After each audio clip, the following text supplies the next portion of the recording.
Good evening. I will now call to order the, October 3rd, 2024 Board of Education meeting.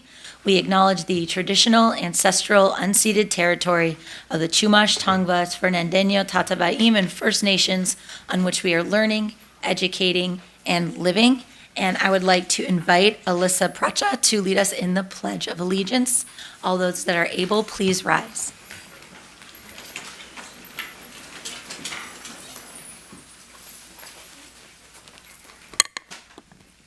Ready, begin. I pledge allegiance to the flag of the United States of America and to the republic for which it stands, one nation, under God, indivisible, with liberty and justice for all. Thank you so much. Ms. Quinterio, please take roll call at this time. Member Tabbitt? Present. Clerk Ponser Kamkar? Present. Vice President Agakanian? Present. President Weisberg? Present. Thank you so much. Reporting on closed session, there were no votes to take, so we have nothing to report at this time. Item 6, adjustments. Thank you very much. Adjustments to the agenda. Seeing none, we are going to omit item 17. It was left on the agenda as an error from last board meeting, so that is the one adjustment. We'll move on to item 7, items for future agenda. Ooh, look at this. Ms. Tabbitt. Thank you, President Weisberg. Today I was invited to be on a panel at Muir Middle School for, student challenge, no, change makers, thank you. I was overwhelmed and amazed by this brand new elective class that has been put together, and I would really, really love it if they would come and present at a board meeting, Mr. Roberg, and probably Assistant Principal Wendy Vargas, and if they could bring some students to do their presentations, should they so choose. Really, I finally, for me anyway, at work, that I got to see a tangible work through of some DEI thoughts, and I thought it was pretty amazing. And so I think we need to share that. Good work. Absolutely. Clerk Ponser Kamkar. Yeah, I would like to get on the agenda for the next board meeting a endorsement from the board of Proposition 2, which is the state facilities bond. Absolutely. Thank you for that. And sorry, as a point of clarification, Ms. Tabbitt, what's the urgency on your agenda item? We have some time if there's other things. If there's a lighter meeting, because it will be great to see and fun. So, but it will take a minute or two, so. Great. Student-centered minutes are the best minutes. Yes. I would like to add for a future agenda, and I would say this is pressing but not urgent, a report back on hiring practices. I know we've made some positive adjustments, but I'd love for everybody to be able to hear them. So I think, November-ish.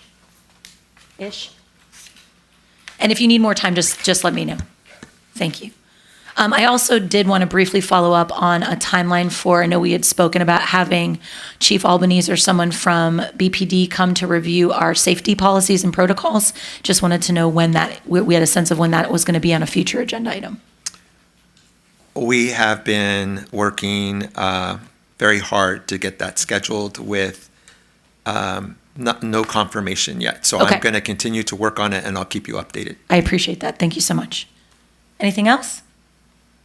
Excellent additions, my friends. Okay, we are going to move on to item 8A, presentations and recognitions. I'm going to introduce Dr. Anders, who is going to recognize some more phenomenal students who had perfect CASP scores. Thank you, President Weisberg, members of the board, district staff, and community at home. This is our third opportunity to represent and recognize BUSD's excellence on the CASP performance assessment. We have current 9th and 12th graders here tonight that had a perfect score on the CASP assessment. I want to thank the board and everyone for accommodating them.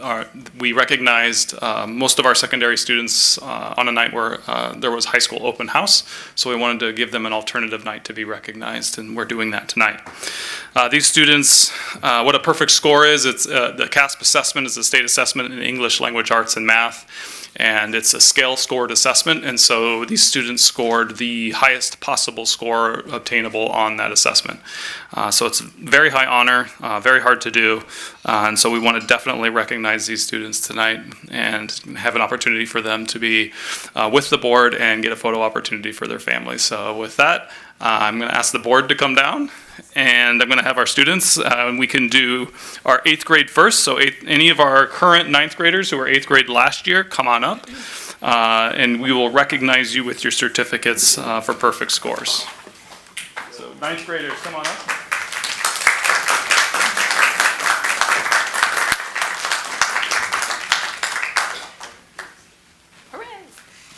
In just a second, we'll get everyone organized. We'll take a picture.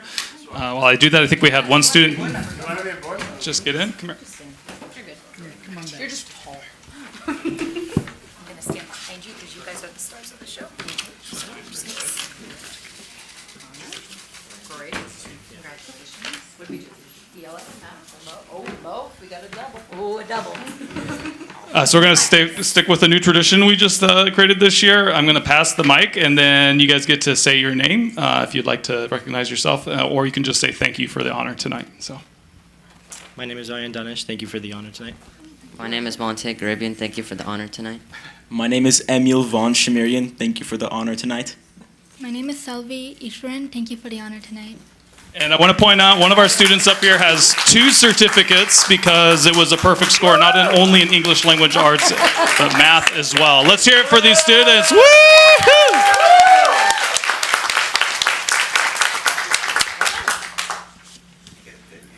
Parents, if you want to step up or get in the aisle, make sure you get the picture you really want. We'll take a minute just to let you do that. He's taller than me. He's very tall. You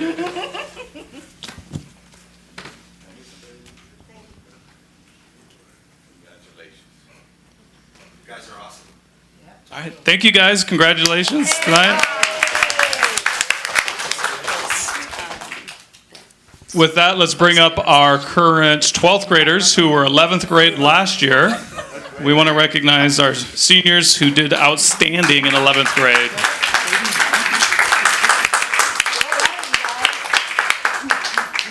Oh, see, you're bringing it back. You're bringing it back.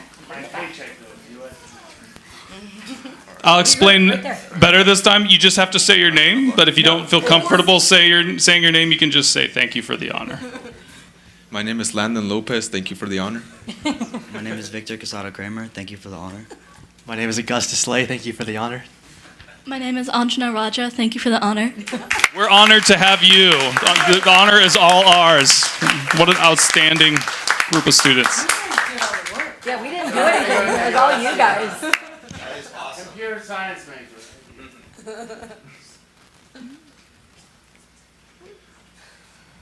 Great job. All right, thank you so much, families.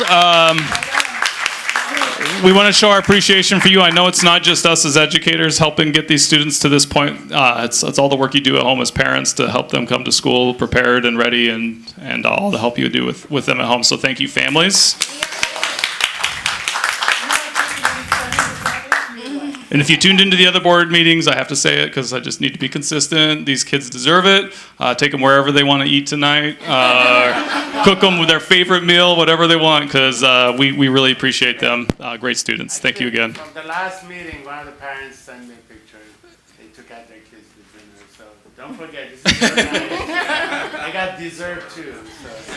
So that's our presentation tonight. You're welcome to stay for the rest of the board meeting, but if you'd like to leave, that's fine too. Be free, go enjoy the evening. So you're set on USC? Yeah. Pepper down, no pepper down?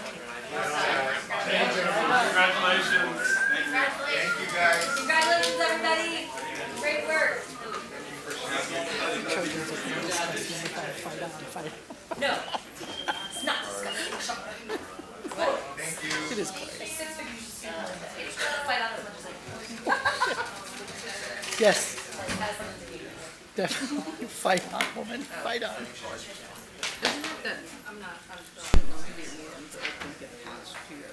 No, they do. What? I know the thank you for the honor thing was lovely, but we need to thank them for the honor. They're honoring us, not the other way around. But that was lovely. It's been I think we would all agree it's been the highlight of the last 3 or 4 board meetings to have so many amazing kiddos up here. And, you know, Dr. Anders also talks about the students that are going to receive certificates for the progress that they've made from one year to the next, which is also equally important that we celebrate all of the kiddos as they progress through what we know can be a really difficult thing, which is taking a standardized test. Excellent. So that is a wonderful way to kick off the meeting. We are going to move on to reports from the board and staff. We are going to start off with our student representatives. We don't have the fabulous Vivian from Monterey tonight, but we do have the amazing Alyssa Pracha, who is standing in for Lala tonight from John Burroughs, and we'll have her come on down and talk to us about the amazing things happening at Burroughs.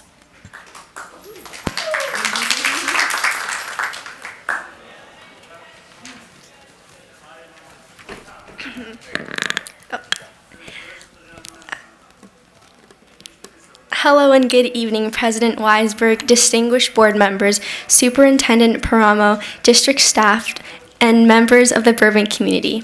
My name is Alyssa Pracha, and as ASB Vice President at Burroughs, I'm here to present my report on some recent updates and important upcoming events. First, I'd like to address some concerns that students have raised. There's been an ongoing issue with mosquitoes all over campus, and from all over the city. From my experience, like the ASB room, the weightlifting room, since I'm in a sport, bathrooms, and also in the quad, which has made outdoor activities a little bit uncomfortable. Additionally, we've received multiple complaints about high water pressure in the bathrooms, making it difficult to wash hands effectively. Lastly, there are classrooms where the AC is broken, which makes it challenging for students to stay focused, especially during, the warmer days. But on a positive note, we've had some great developments as well. Now we offer free women's hygiene products, which has been a huge help for many students. We're also thrilled to have Domino's Pizza available on campus for the staff. Our school pride is at an all-time with lots of students who are actively participating in clubs and activities. The breakfast options have been well received and liked by many students here, including myself. And our recent talent show was a big hit because we raised over $1,300, the sophomore class did. It's been very exciting to see so many teachers getting involved in promoting school spirit, like wearing red on Fridays, and my ASB advisor emailing all the teachers about the upcoming events and things to be aware of happening at our school. And the response to the homecoming theme has also been overwhelmingly positive, as we heard screams of laughter from the students once we revealed the theme as Mamma Mia for our homecoming. Looking ahead, we're excited for several upcoming events. Homecoming is set for October 19th, and I'm happy to share that tickets for the fall production of Burroughs on Broadway are on sale, with performances scheduled for October 25th, 26th, and 27th, as well as November 2nd and 3rd for Bob, Burroughs on Broadway. We also have a dance performance at lunch on Monday the 14th in honor to support the Hispanic Heritage Month. Finally, this Friday, we'll be celebrating senior night for our John Burroughs football, dance, and cheer team, as they also gave their performances as well. Thank you for your time, and I'd be happy to answer any questions or provide clarification on any of these points. I had a quick question. Yes. The water pressure, is it, when you say, do you mean it's too much or not enough? It's too much. So it's like the spray effect? That's no fun. And it gets on all our clothes and everything. So that is a lot. Okay. That's in the boys' and the girls' restroom. And I know for the air conditioning, so, our amazing gentlemen and ladies in facilities do a great job, but they have so many schools. And so we know that work orders get put in, and sometimes they have to work through according to how they get them.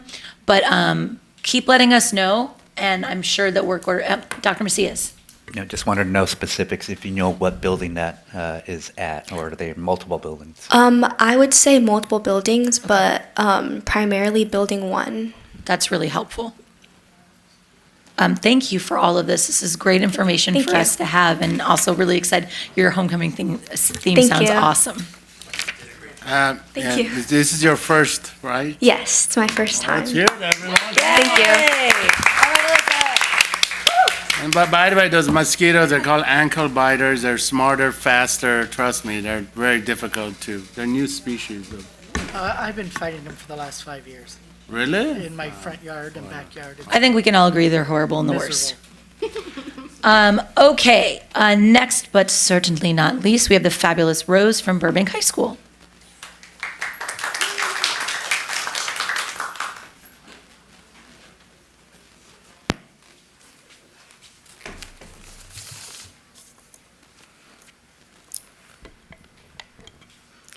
Good evening, esteemed board members, President Weisberg, Vice President Dr. Aga Kanyan, Board Clerk Kamkar, Board Member Tabet, and Superintendent Paramo. I extend warm greetings to each of you this evening. In the past 2 weeks, Burbank High has achieved notable success in the athletic department and has announced several exciting events. Last Tuesday, our Burbank High School boys water polo team secured a victory against Muir High School with a score of 17-6. We eagerly anticipate more future wins from our boys water polo team. Moreover, last Friday, we hosted a beach luau football game against Arcadia. Students showcased their spirit by dressing up in leis, hats, sunglasses, face paint, and more. The enthusiasm clearly paid off as our boys won against Arcadia with a score of 40-6. Additionally, our October 18th football game against Glendale High will support Breast Cancer Awareness Month with the Pink Out theme.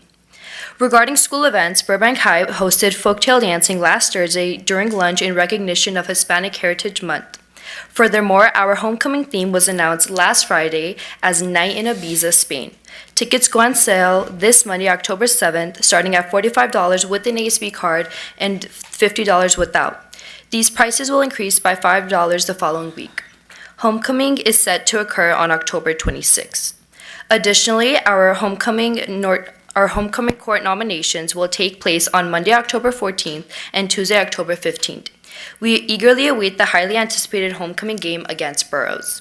In terms of fundraisers, our senior class recently held a Dave's Hot Chicken fundraiser, raising approximately $700. They are now working on bringing back Mr. Bulldog, which promises to be another exciting event. This concludes the updates regarding to Burbank High School. Thank you for your time. Is there any questions? Go ahead.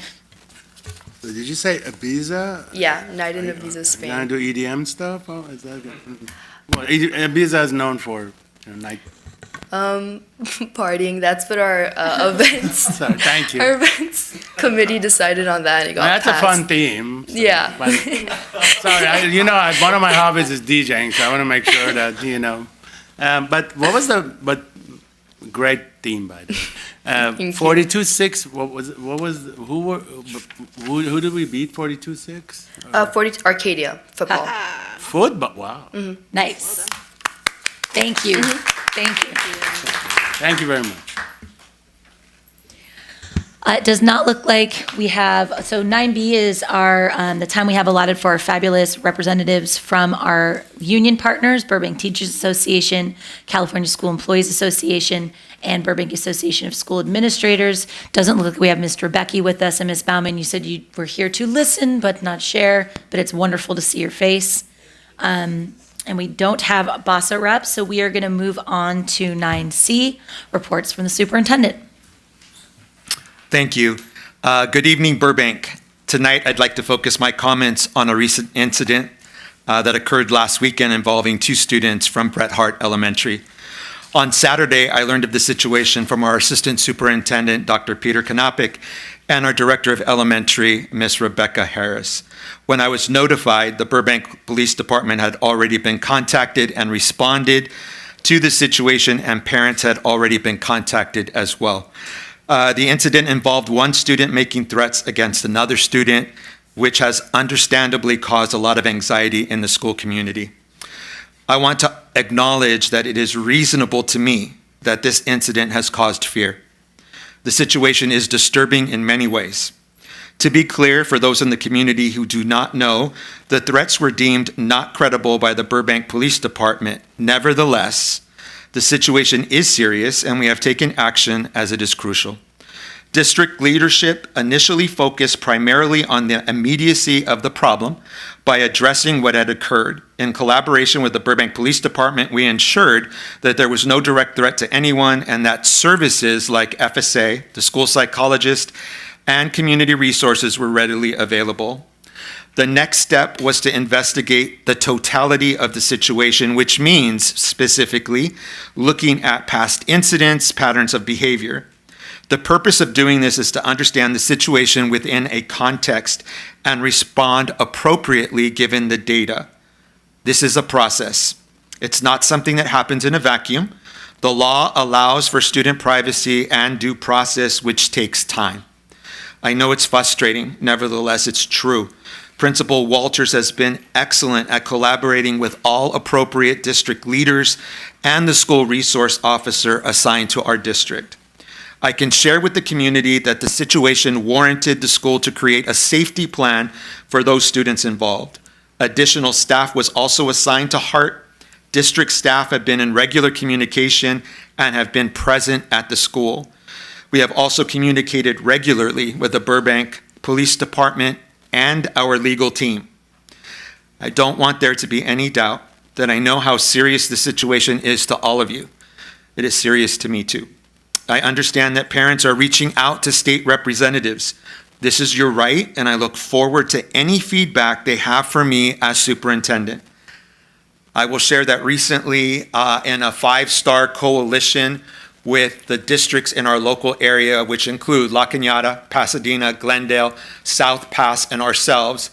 We just had last Friday a meeting with the state superintendent, Superintendent Thurman, and we spoke specifically the entire time on these specific issues, on issues where there are threats, when there are compromises to our schools, many of which turn out to be a hoax. Nevertheless, they're still treated as being serious. And our conversation was focused on what we do as superintendents in school districts when so much of what we want to say we can't. And how so much of that is deemed confidential. And that kids are entitled to due process, which means that I might not get to a result until 3 or 4 weeks after the fact. It's frustrating.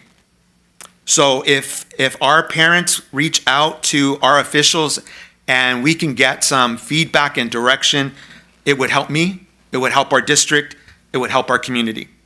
I empathize with the concerns and assure you we're doing everything possible to address them. Please know that I care about our kids and our community. I will continue working through this situation and look forward to hearing from you tonight. Your input is invaluable, and I'm committed to maintaining open communication and collaboration as we navigate this together. Thank you. Thank you, Dr. Paramo. I appreciate it. We are going to move to item 10, request to address the board. Any individual or group representative present this evening may address the Board of Education on any agenda item or any subject within the jurisdiction of the school board by completing a white request card and turning it in to Ms. Quinterio. Speakers are requested to state their name prior to speaking to the board. Not more than 5 minutes may be allotted to each speaker, except by unanimous consent of the Board of Education. The superintendent may refer the matter to the proper department for review. The district is providing alternatives to in-person attendance for viewing and participating. Seeing as we have no virtual public speakers this evening, we will move to the in-person cards. I see one coming my way. But we'll start off with, we do this in order of how they're received. So the first we have is Talene Partikian, followed by Preston Joseph.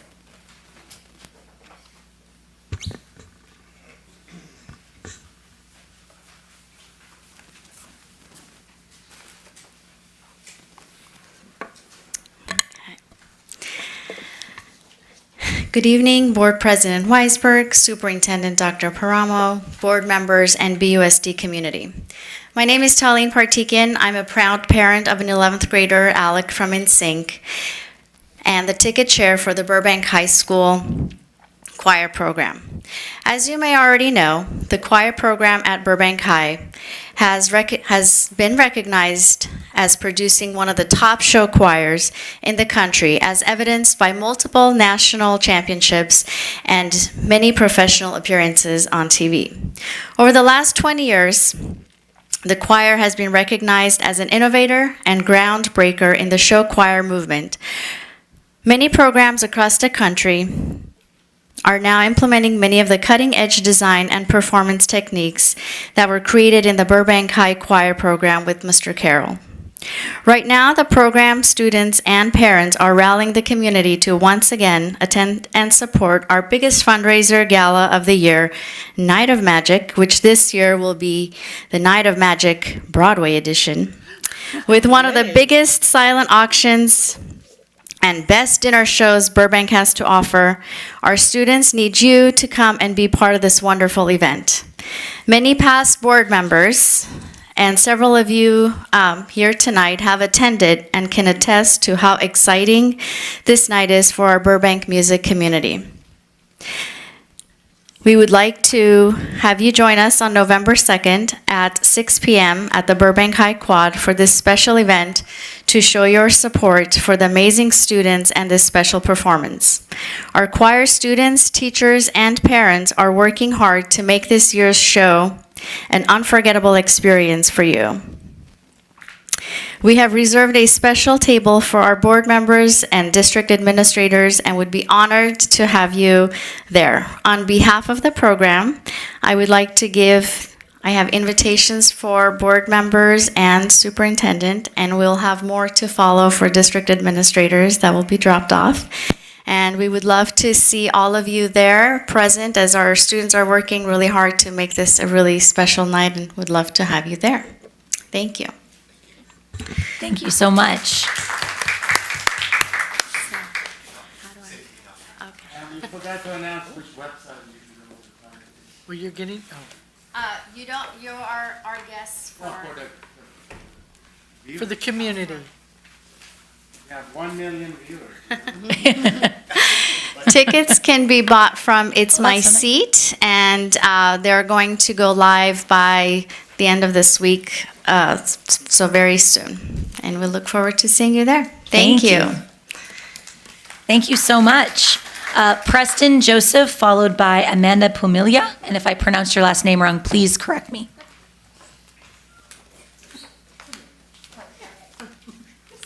Hi. Good evening, and thank you for your time. My name is Preston Joseph, and I'm a parent of an 8th grader in Burbank schools and a teacher of 20 plus years currently working in a different school district. Last time I spoke with you, I shared my concerns about student cell phone use on campus. I wanted to begin tonight by acknowledging and praising the district's current policy, including the AI guidelines, and feel it has proven fairly effective, at least up through middle school. And outside of a few districts passing policies, I see little help from the adults in charge. So tonight, I'm speaking to the parents of Burbank, the few that may watch. Parents, your kids are desperate for limitations. I have an 8th grade son who doesn't have a phone, is not permitted on social media. He is safe, happy, and thriving. When I discuss the why of this limit with him, I always lead with, it's because I love you so much. I also half-jokingly say, it's the students I teach who are to blame for you not having a phone. I know too many students and young people to ignore the negative impact of screens. Deep down, every parent knows this too, but we continue to allow it. Parents, stop waiting for someone else to step in. Big tech does not have your child's best interest in mind, and Congress is on their payroll. It's time for us parents to set strong limits and protect our kids' developing brains. Your kid probably won't hug you and say thank you, and imposing restrictions will likely be met with some pushback.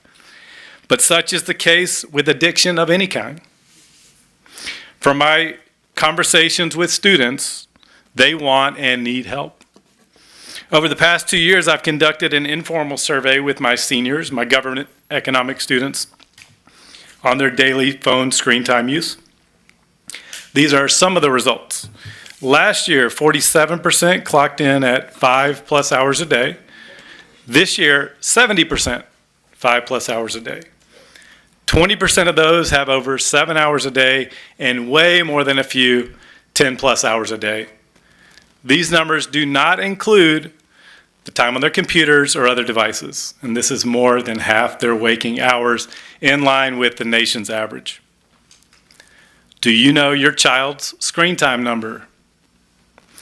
I am concerned, and you should be too. And it's not just about social media. I'm seeing more disturbing behavior out of my older students, day trading stocks, gambling online.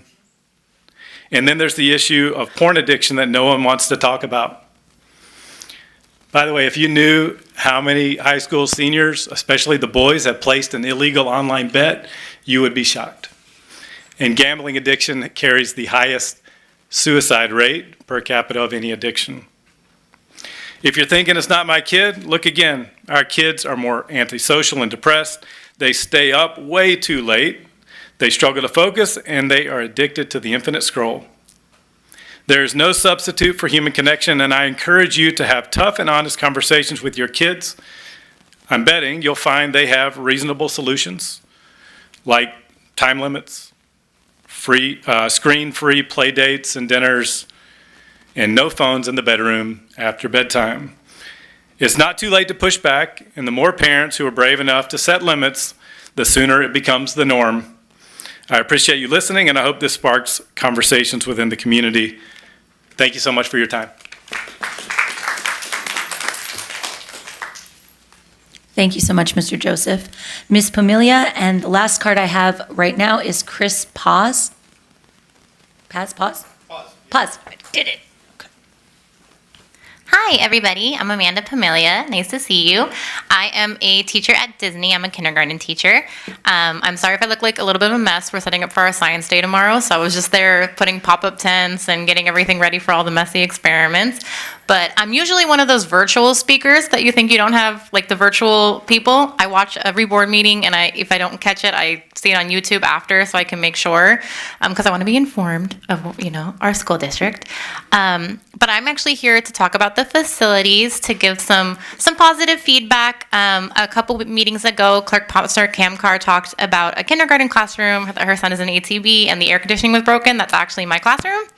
And I just wanted to say that the air conditioning people who work with our facilities, and actually everybody who works with our facilities, they're so diligent about coming. They came every single day, and they brought a portable for the kids, and the kids would stand in front of the portable, and he would come multiple times a day and check to make sure the airflow was as much as it could be.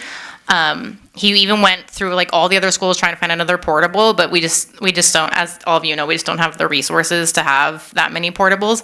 And I'm actually lucky. I got a new air conditioning. It's like one of those ones in the hotel, the fancy like energy efficient one. I got one of those installed. So I'm pretty lucky. A lot of classrooms at my school and other schools, because of our wonderful boroughs representative, don't, their air conditioning are still old units. So they'll break like in the morning, and, with heat waves that we've been having, it's really hard to keep up with it. So we have kids going to the auditorium, and it's hard to learn that way. So I just wanted to give some positive feedback. I know we don't hear a lot of positive feedback about facilities, but it's like everyone who comes, like we had a huge ant problem at our school, and I'm assuming a lot of schools, I see some nodding, and our ant guy would come at like 6:30 in the morning, 7 in the morning, and it's one guy for the district. And so like one of the reasons I'm here is to talk about how important that I feel and a lot of teachers feel the bond is, because we need to be able to support our facilities. And, we have paint peeling, and there's like a hole in the drywall in my classroom that I cover up with an easel so the kids can't touch it, because they're 5 and they would be touching it if there wasn't an easel there. And there was a second grade classroom that had so many ants, the kids were having nightmares about the ants crawling on them. And the ant guy can come, but there's only one of them. So it's kind of like the same problem at Burroughs, where we've put in work orders and they can only do so much. But I did want to share some positive feedback that I know the facilities members are out there, and hopefully we can pass that bond to the community to try to get them some more help. Because even if we had enough money to hire like part-time helpers to help the air conditioning people in the summer, because with climate change, there's a lot more heat. And so we're trying our best as teachers, and I know that they're trying their best as facilities members, and I don't feel like that gets talked about enough. So I wanted to come and share that, and hopefully the bond passes. But if it doesn't, I know our facilities team members will try their best. Like last year, I had a leak in the roof in my class, in the bathrooms, in the kinder bathrooms, and it would flood like the library part of my classroom. And when the guys came for the air conditioning, they went up there and made sure that the roof was patched so that wouldn't happen again. So that even stuff like that, like they remember what had happened last year, and they want to make sure that won't happen again. So they do try their best. They're there at 6:37 in the morning. They're working late.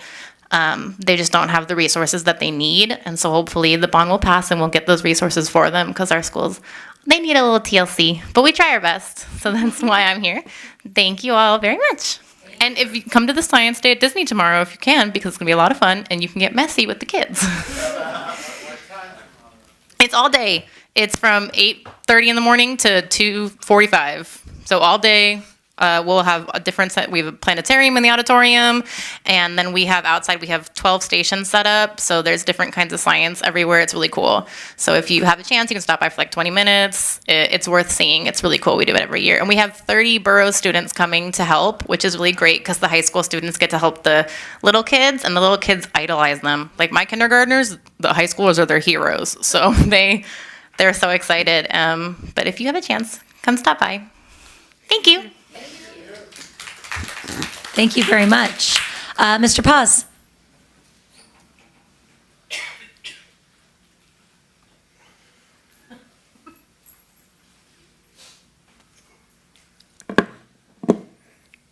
Good evening, board members.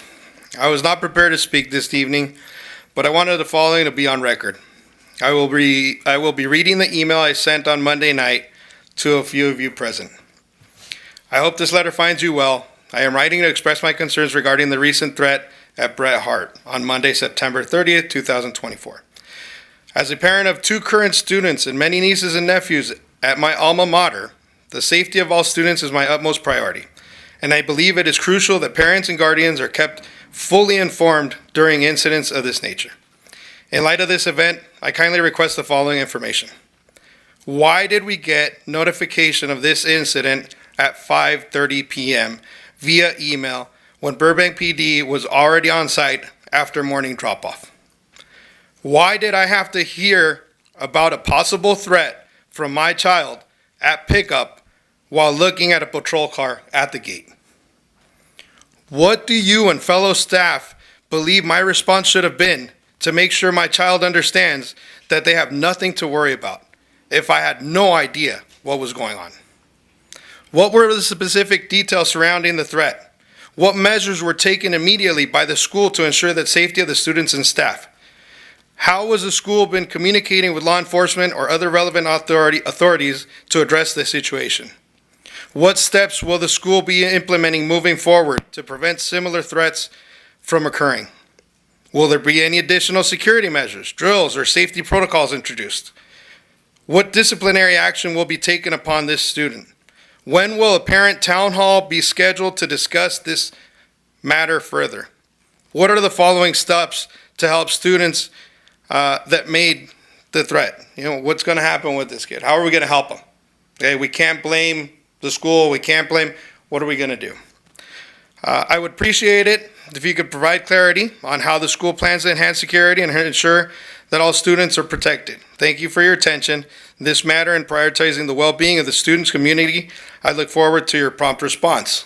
I received a response from the principal and I received a response from someone else, very general. I understand the laws, everything else. I think that as a community of which I grew up in, my family grew up in, my kids, we're going through it. This is already second, third generation. I think that we're failing as a community. I had put on the email that I was not going to be sending my kids to school yesterday. I decided that's not what we do as a community. But there were concerns just because in one of my kids' classes, half the class left. So what does that tell my student when I'm telling them, don't worry, we got it under control? Okay? I think that the communication is where we failed, both as a community, as a board, as a school. There should have been more information. You said that you got the information Saturday or Sunday. By then, we should have been prepared to be able to speak to our students and have them understand there is no worry. But yet at 5:30 in the afternoon on Monday, that's ridiculous. I'm sorry to say, but there should have been action taken prior to that. So my request is, I understand that the student has some sort of, we need to help them out.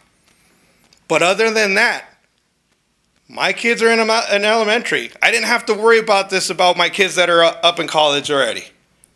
This is a different world, and we're falling behind. Protocols need to be adjusted. We need to revisit.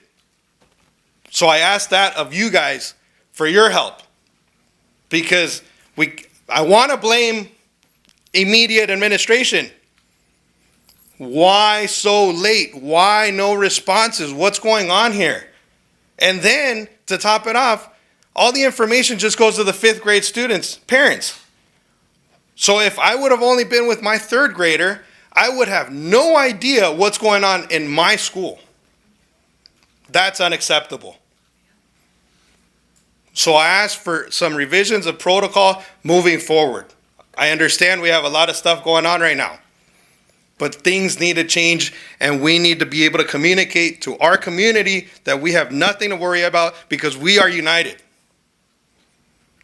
This is just going to make things worse. No one's going to believe anything that comes out of these meetings moving forward if you guys don't make the change. That's just my stance. I haven't had a problem with you guys, with anybody here, right? I go with it, but I need everybody to kind of give in also. So I'm sorry I went over my time, but. Thank you very much. Thank you.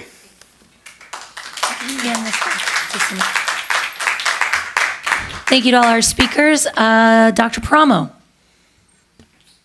Thank you. Talene, I did not make it to the Night of Magic last year. I will be there this year. Did go the year before and did most of my Christmas shopping there. So I'm looking forward to it. And I will not be bringing my son because I spent a fortune last time. But I will bid on those baskets and stuff that's out there because it's really, really a cool event. And I enjoy the music a lot. Preston, Joseph, I have good news. So at our next board meeting, we will be bringing a recommendation forward to the board with a revision to our cell phone policy as it pertains to elementary and middle school only. We are piloting some cell phone protocols at Burbank High School, and we're going to do that for the rest of the year. And then what we'll do is make adjustments for the following year. And part of the reason for that is because the high schools have had a lot more liberty with their phones over the last few years. And what we're trying to do is figure out a way in which we can preserve instructional time so that there are no cell phones, but that they might still have them perhaps for lunch or nutrition. So there's more to come with that, but we'll be moving more quickly with elementary and middle school. Pamelia, it's totally amazing that you would come in here and talk about facilities and our facilities workers because they work so hard. They really do. And I don't think they get the credit and recognition that they deserve. And what I would say to you is I don't know of a more committed team. And I am absolutely positive and confident and I'm just going to manifest it into the universe that we will get a bond measure and that these things will come to fruition and we will have be able to look at facilities and make adjustments and to help make things better. So I gave a lot of overarching comments about the situation with Bret Hart, but I really appreciate, Dad, what you had to say tonight. I will tell you that we can absolutely do better. That is 100% for sure. I can tell you what's on the mind of the principal at that time, but that's just going to come off sounding like excuses. So I don't want to do that. I think that first and foremost, the two specific individuals that are involved are going to get the priority, but that doesn't mean that communication should have gone out at 5 o'clock. So I acknowledge that. I did get copied on the email that asked all the questions, and I'm going to be totally honest. More than 50% of those questions I cannot answer. How are we going to help the kid? What are we going to do? I can't answer that. That's part of the frustration because I know this community. And what this community wants is to rally around and let's fix it. And you can't fix it unless you know what's going on, and I can't tell you what's going on. And that's really frustrating for me as well. We are definitely living in a significantly different world. And it's what's happening in Burbank is happening everywhere. In fact, when these situations of threats or potential threats are happening here, they're simultaneously happening in Ventura County, in Texas, in Arizona. And it's a lot of times it's the same message that's going out concurrently. And we're trying to work with the police because I don't have the apparatus, the mechanisms to be able to find out whether something's credible or not credible. And we depend on them to be able to help us with that. I take ownership for communication. I will work with the team to make that better. And one of the things that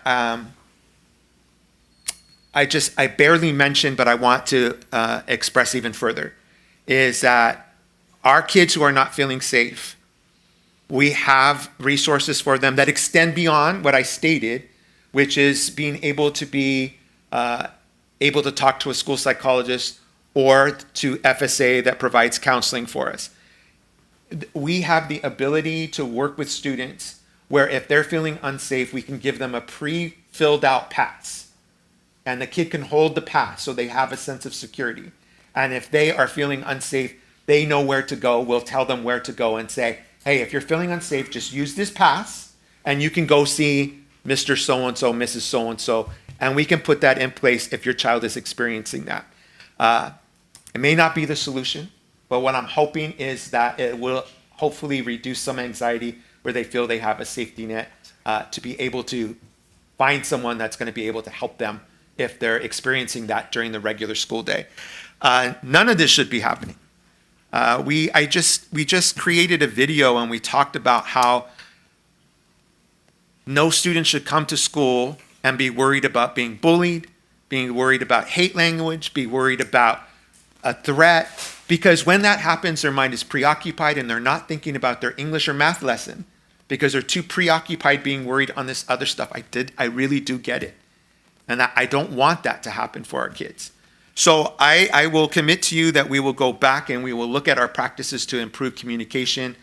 I'm not going to be, unless something changes that goes beyond me, unless something changes in what I'm able to communicate, some of the stuff you've asked for, I'm probably not going to be able to state. But I will give you as much information as I can, and we'll do it in a timely manner. And I welcome any moms or dads who want to call me or come in and meet with me so that we can talk through this. You might have ideas that I don't. If you bring ideas, I might be able to tell you, this is why I can't do that. And so you can have an understanding for that. Now, I personally received many emails, and the ones that were emailed directly to me, I responded to. The emails that I was copied on, I made sure that one of our district staff that actually got the email, the two, that they responded so that everybody got a response back, but I didn't get to talk to everybody. I only talked to the ones that had emailed me directly, and I just wanted to state that publicly. And you can still email me, and if you still want to meet, we can definitely do that.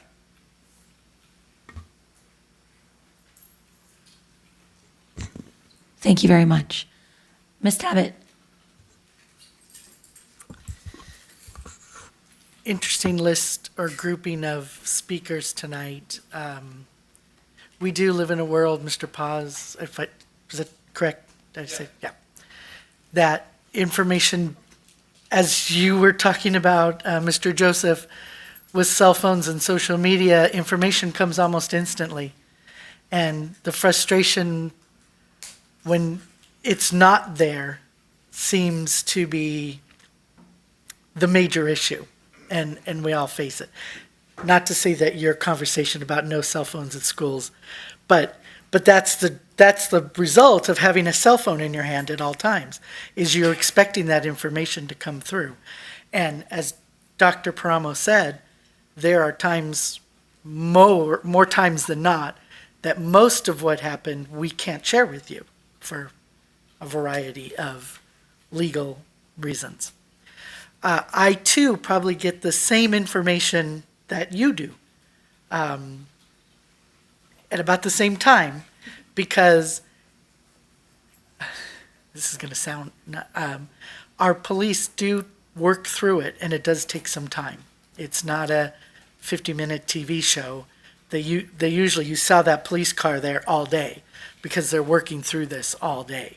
And when information comes available that we can share, I know that we definitely do. Now, I'm not using any of this as an excuse or a reason, but that's in the last situation exactly what happened. I believe our police department is, I've lived here all my life too, is pretty amazing. And we are very fortunate to live in Burbank. There's going to be minor situations that it doesn't always work out the way we'd like, but for the most part, they do amazing work. I feel like if there had been a real honest-to-goodness, even hint that the school site was in danger in any way, they would have gone to steps to remedy that right away. It wouldn't have just been something they let go. So try, that would be something I would talk about with my children when I pick them up. Well, we have to trust in this. We have to trust that the school, our number one priority is the safety of your children. And so if that would be the first thing that we do. So since it didn't happen, I would assume with my own children that, I'm sure you were safe all day. Otherwise, the school and the police department would have done something different. So just a parent-to-parent conversation. This was an interesting, I'm looking forward. I've been speaking with many, Mr. Joseph, with many teachers at Burbank High. And my question is, how's it going? How's it working?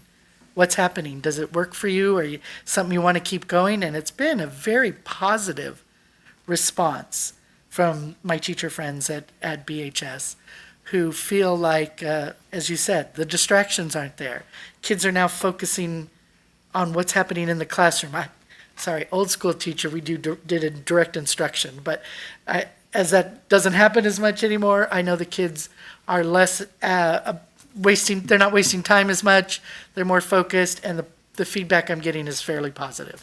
So I'm looking forward to the report or the program that you're going to bring to us in the next couple of weeks. So thank you for being here again and supporting this work.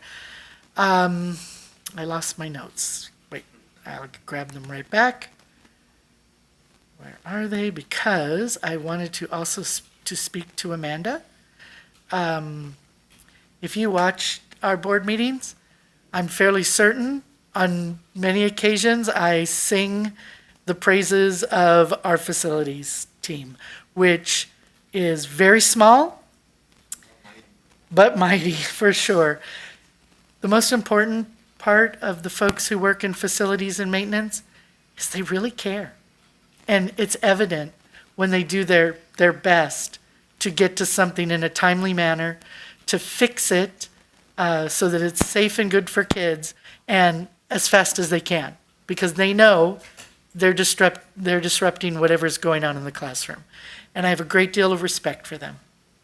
And most of them do it at a rate of pay that is far below, this was my speech for later, but it kind of works in, far below our neighboring districts.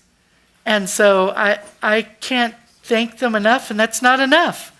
So the fact that you came as a classroom teacher to say that you appreciate what they do, I think means a lot. I hope that every teacher, every administrator in this district, when a facility person shows up at their school, that they're kind and polite and do what they can to help them get their job done, because that would go a long way in supporting them and doing what they do. So yes, thank you. And the other stuff that you talked about, thank you for that. And spread that word that I can't talk about. Let's see. Oh, okay. I go to a lot of choir performances because I enjoy it. And so I've been to both high school performances. I've been to middle school performances. I tell my friends and family, I have not been to any show professionally that has exceeded what our kids do on our stages here. They exceed every single time. And the parent, because I see one, volunteers that make those choirs happen is amazing. So thank you to them too. But Night of Magic is my very favorite. And I have to tell you, Dr. Paramo, I have not missed one in 10 years. It is the best night ever. And I think since Mr. Carroll has moved them to the quad at Burbank High, they've gotten even better.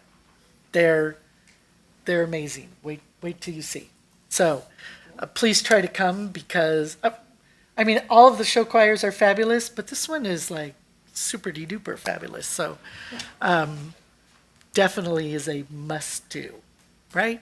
So I think that I grabbed everybody. Thank you so very much. And we have another time where I get to, thank you so much. I will save that then. Clerk Ponser Kamkar. Thank you, President Weisberg. So I'm excited about Night of Magic. I have not yet been. And we heard that Burroughs on Broadway is that same weekend and the weekend before, but it sounds like I can do both. You can. I can do both, and I can bring a child or two and indoctrinate them into the ways of show choir. I'm going to kind of skip around here. Yeah, exactly. I'm going to skip around here a little bit. So, Mr. Paz, feel like we're trying to get better on the communications front. We heard some similar issues a couple weeks ago, was right after there was kind of a general threat on social media to schools all over the country, essentially.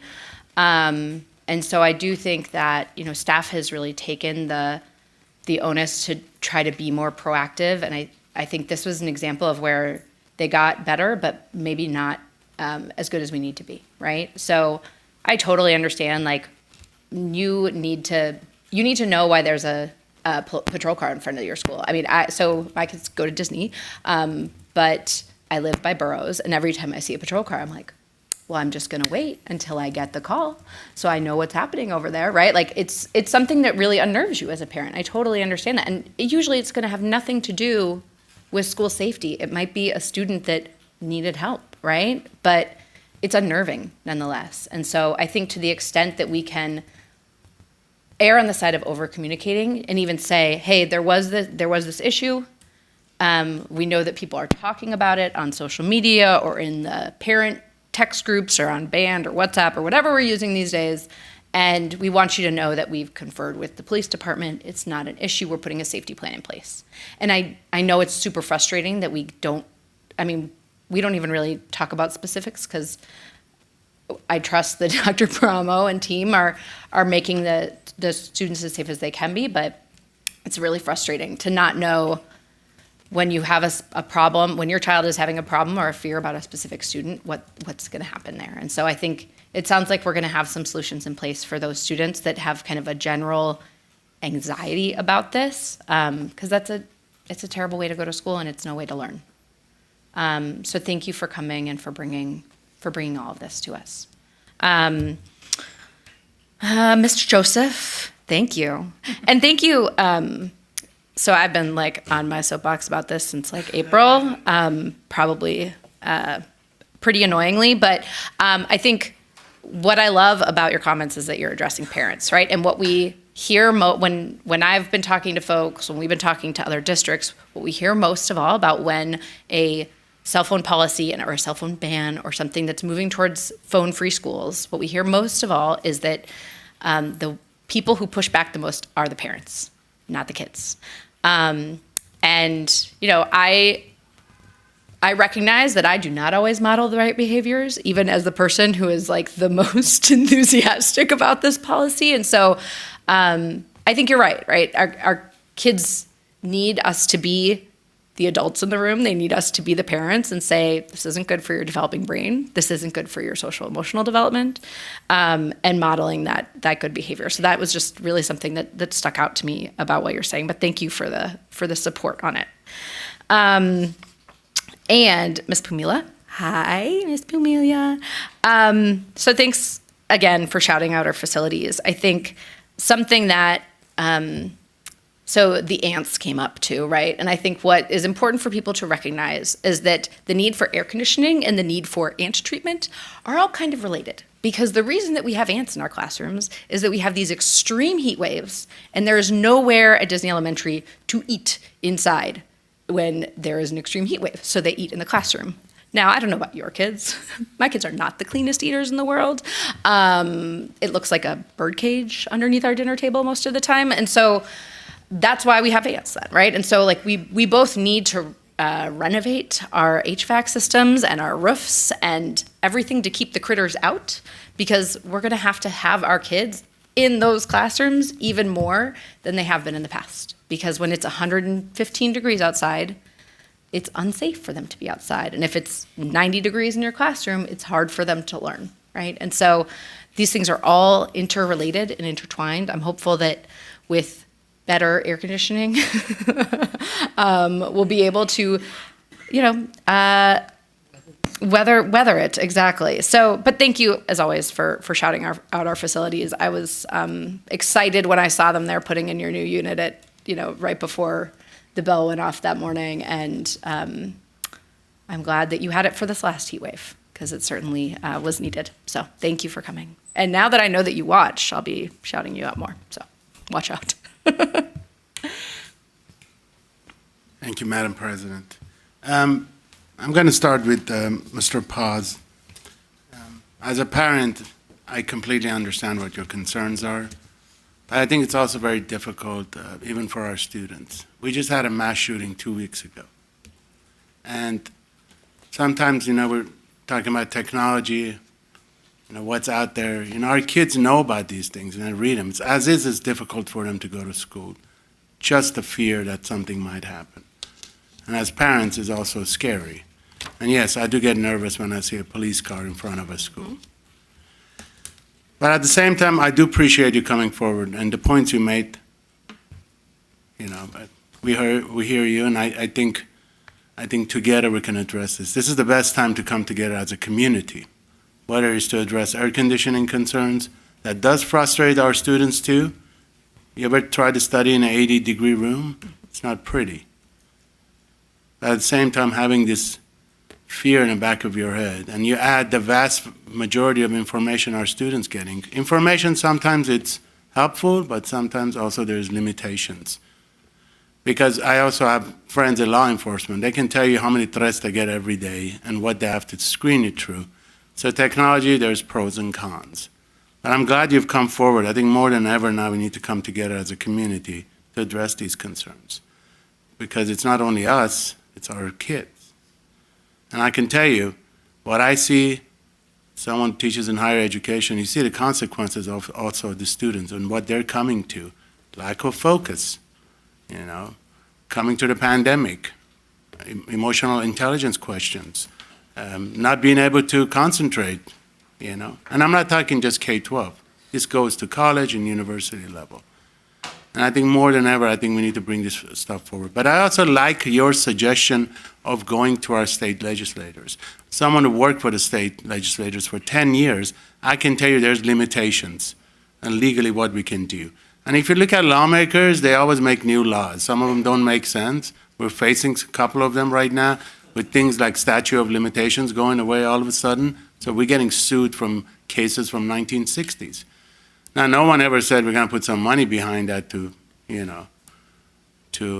help you with it. Great idea at the time, but again, it always comes down also to funding as well. But I can tell you, you coming forward and putting those points, I think it's important that not only we come together as a community, but also talk to our legislators. It's not that difficult. Their offices are right here. Bring this stuff forward, and I think the district can help you with some of the concerns they have. They can tell you what limits us and what needs to be changed if we want to address these concerns quicker.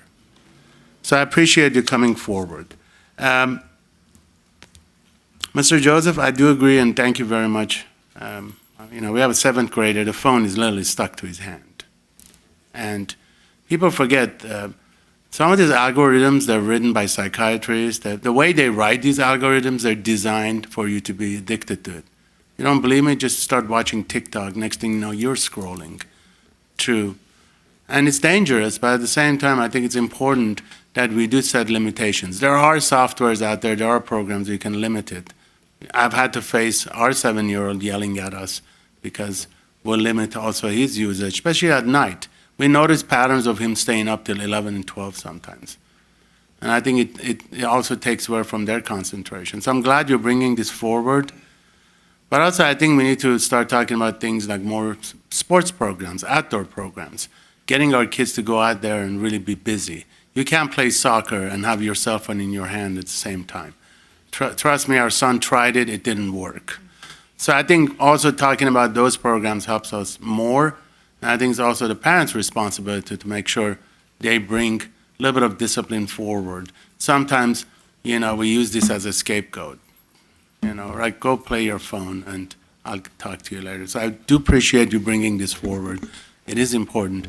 But I can tell you right now, I'm seeing it every day, the consequences in the classroom, in a college and university level of students trying really hard to focus. But I'm also noticing a pattern of a lot of the students that are in college level, they really are not as much interested in cell phones as you think they are. So it's a good thing. I can slowly see that the interest slowly going away. But again, the way these algorithms are written, they're designed to get your interest. And it's unfortunate. But we're on the right path right now in what's happening at Burroughs. I saw those little boxes, and students none of them complaining. They politely came, picked up their phones, and went away. So thank you for bringing that up. Keep talking about it. And yes, do put the burden on the parents as well.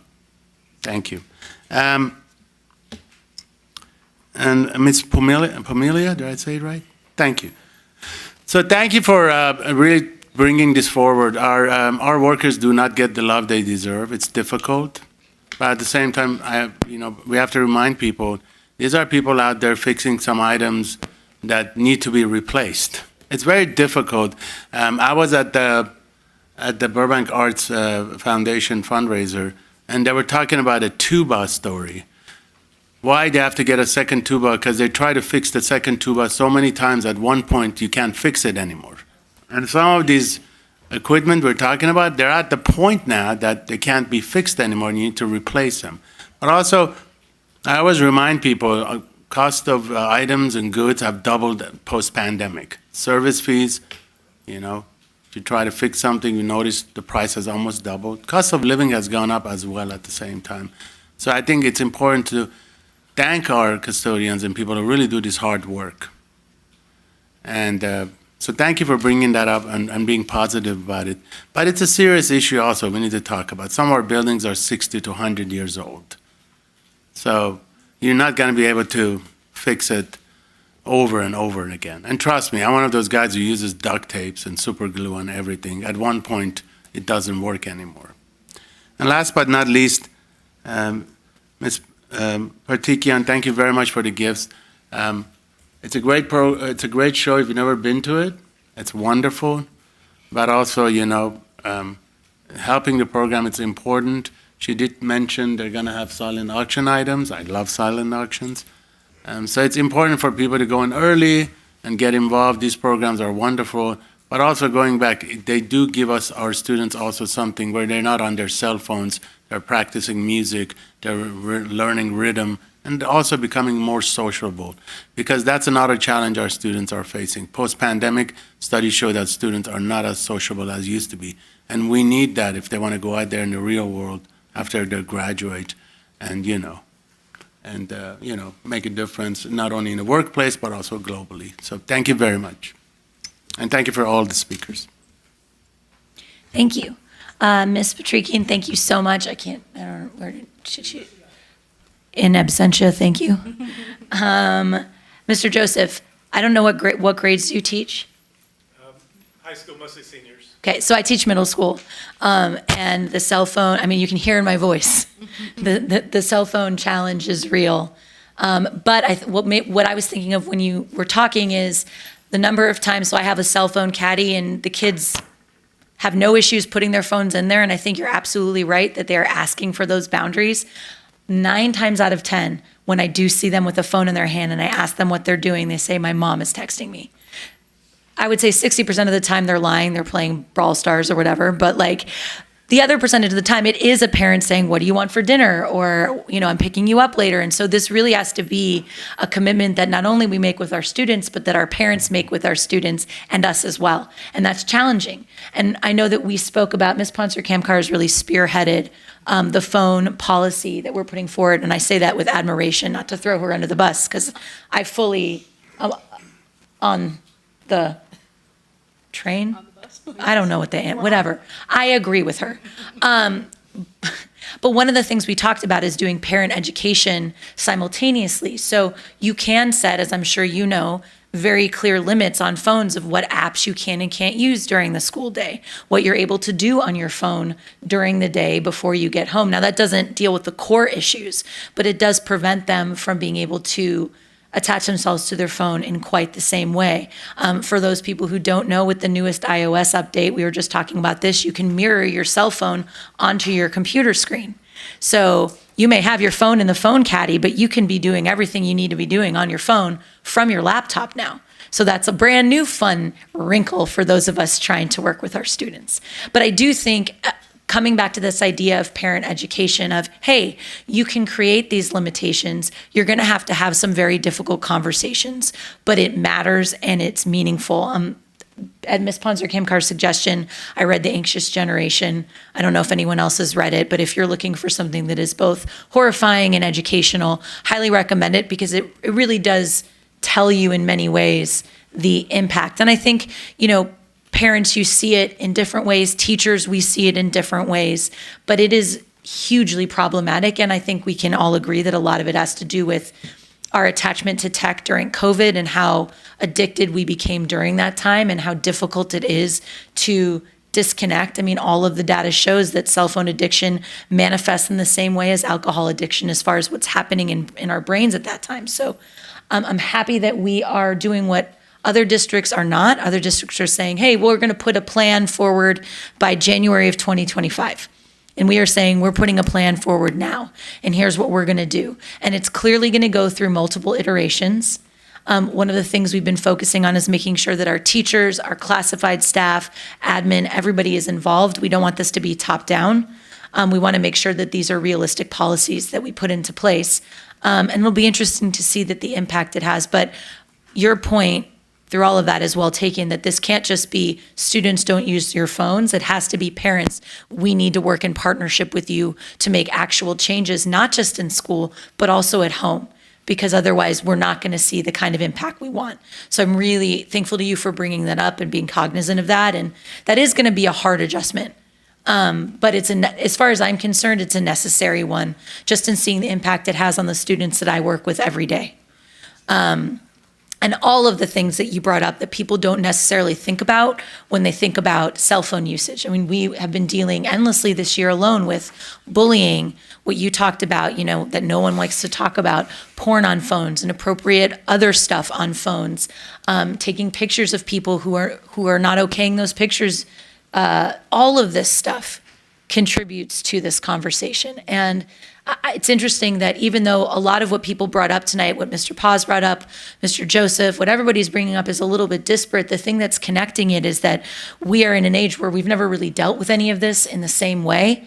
And so how we address it, how we figure out in each instance, because it looks different in each instance, how to effectively address it, we don't have a playbook, right? And so it is a challenge.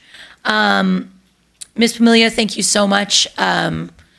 It's really important now more than ever that we shout out our facilities, not just facilities, but food service, custodial. I think we are seeing in real time the impact of climate change. We don't know anymore how long 100+ degree weather is going to last. We're in October. A couple years ago, I don't remember it being this hot, this late. And I bring this up because many of our HVAC units, our air conditioning, are 30+ years old. Nobody's air conditioning is supposed to last that long. Certainly not air conditioning in giant buildings like our schools that, to Dr. Agakanian's point, are sometimes between 60 and 100 years old. So we have very few people running around trying to make these fixes, as you pointed out, to things that don't need to be fixed. They need to be replaced. You can't keep repairing roofs that need to be replaced. You can't keep repairing ACs that need to be, you can, and they are, but not fast enough to fix all the issues.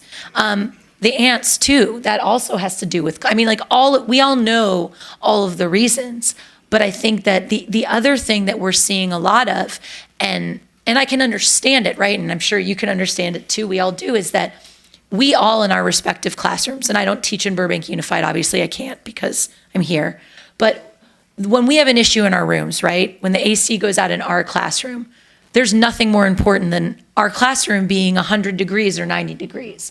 And we're all angling for that guy to come and fix our AC, right? Because we're human and we care about our kids in our class. And I know how much frustration that creates. It's well-intentioned, right? We all are advocating because we care about our kids. But when you only have 2 people, 3 people for the whole district, that advocacy ends up putting them in really terrible positions of feeling like, well, I have to go here, or I have to go here, but I've had 20 other people who've made these requests and I really should be going in order. But now I'm getting a call from a principal, or I'm getting a call from admin, or I'm, getting a call, God forbid, from a school board member, right? And so one of the things I think we can do a better job of as a district is with love reminding people that there is an order, there is a way that we have to move through things. And even though it may impact us in a way where it's like my room is hot in a way that I don't ever want it to be, that we know people are working as fast as they can, and we need to trust that our amazing office managers are putting in those work orders and that they're being followed through. So I'm so grateful that you had your room fixed. I think that's amazing. But I think we also as a district need to be respectful of the men and women who are working quadruple time, understaffed because we're still trying to fill positions, and let them get to us, as much as it pains us to do it, get to us in the order that we've asked them to get to us. And I think that that's a small way of acknowledging the monstrously huge amount of work that we are asking out of them. And I would also say too, to all of our school sites, we need to do a better job of welcoming in our facilities, our custodial, our food service as equal and equally important members of our team. So when we're doing celebrations, when we're doing recognitions, when we're just inviting people in for pizza, that's our whole school community. And one of the very basic ways that we can show them how much we care is treating them as if they matter as much, because they do. And so I want to issue that challenge to everybody, which is, let's make sure we remember that everybody who is employed in Burbank Unified is of equal import, is equally valuable, deserves equal time and equal celebration. And I appreciate that you took the time tonight to do that. It's a wonderful step, and I hope others do it as well. And I appreciate that very much.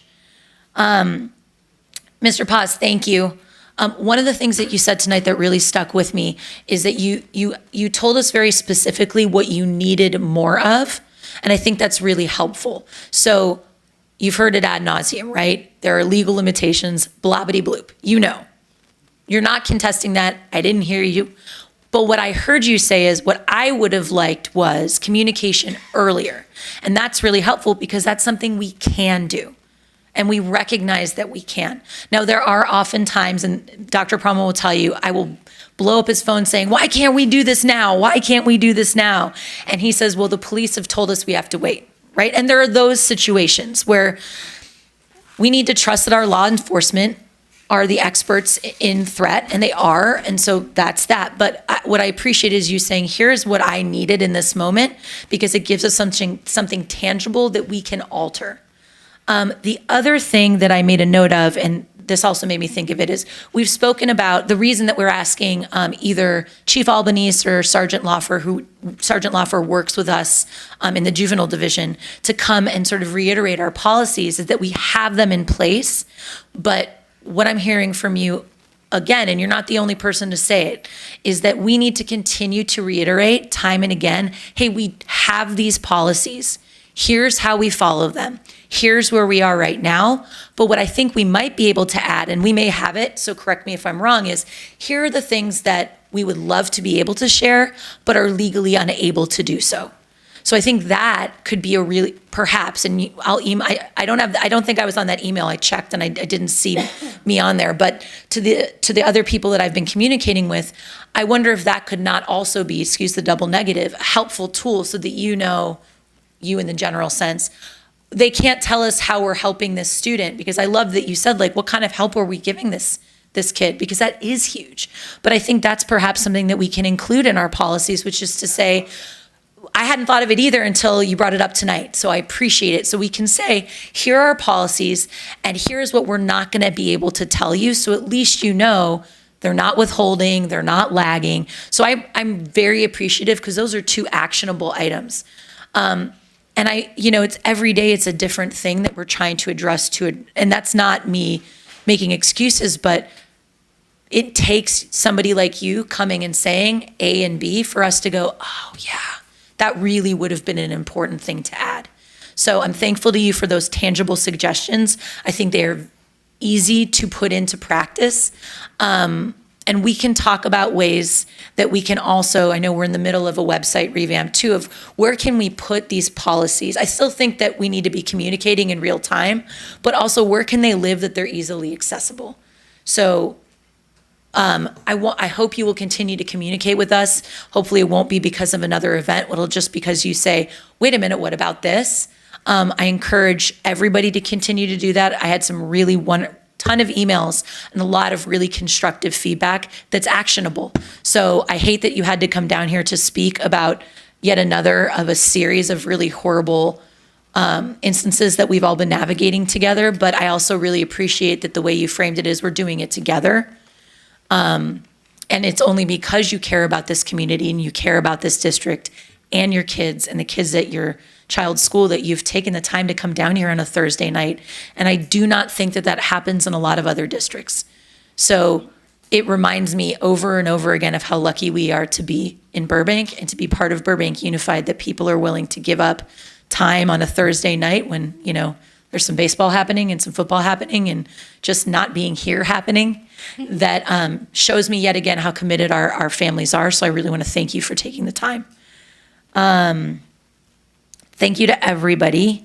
We are going to move on. Is that me? Oh, no. That's terrible. I always ask Ms. Poncer Kamkar to time how long I speak, and the amount I spoke tonight is disgusting. So I have to work on that. We are going to move on to 11, reports to the board. We're going to start with 11A. I'm going to introduce, it looks like Dr. Anders again, yes, to talk about high school dashboard indicators.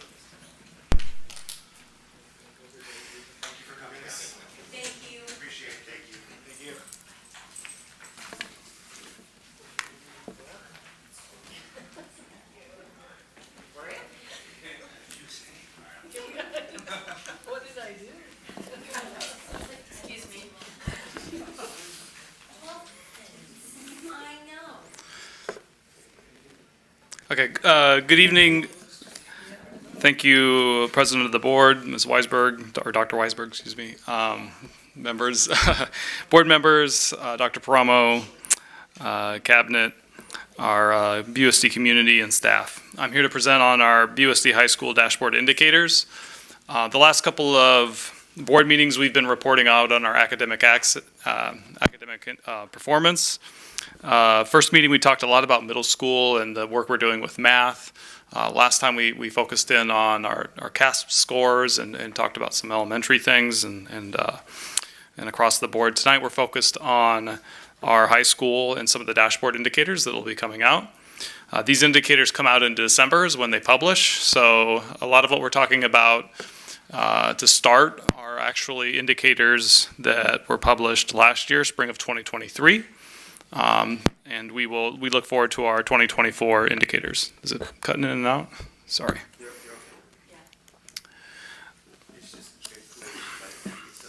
So one of the things to start with is our college and career indicator when we're looking at our dashboard for our high school students. The college and career indicator returned to the dashboard in 2023. So it had been suspended during the pandemic and distance learning years. The first time it came back was with seniors, not last year, but 2 years ago. It'll incorporate growth for 2024. So what that looks like is, right now it's a cell phone looking network tower, bars.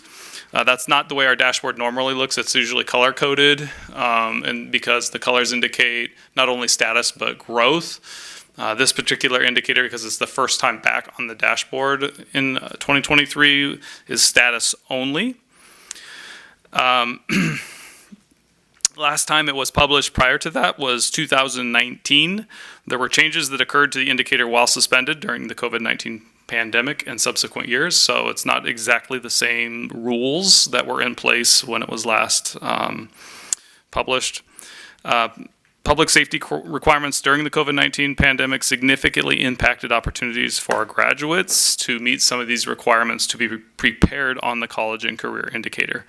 And so we were at 49% prepared as our last dashboard that's published. Just a little background and information about what this is.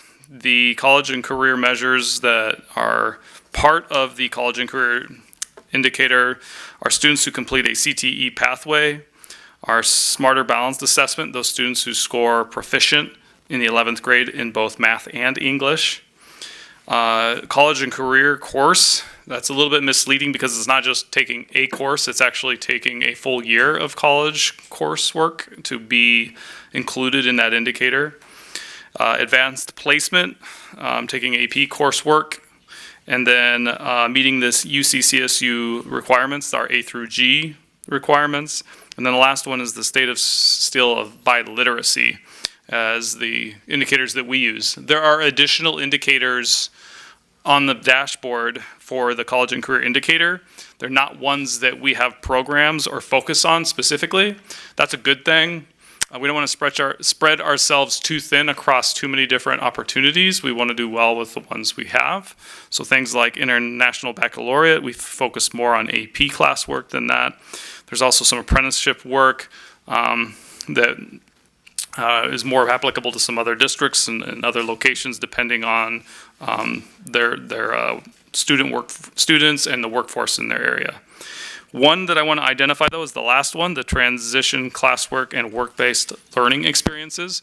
We do this work. It's just going to take some extra documentation and extra work on our end to get credit for the work that we're doing in that, but we're investigating that currently so that we can add that as one of the indicators that our students can be represented as prepared.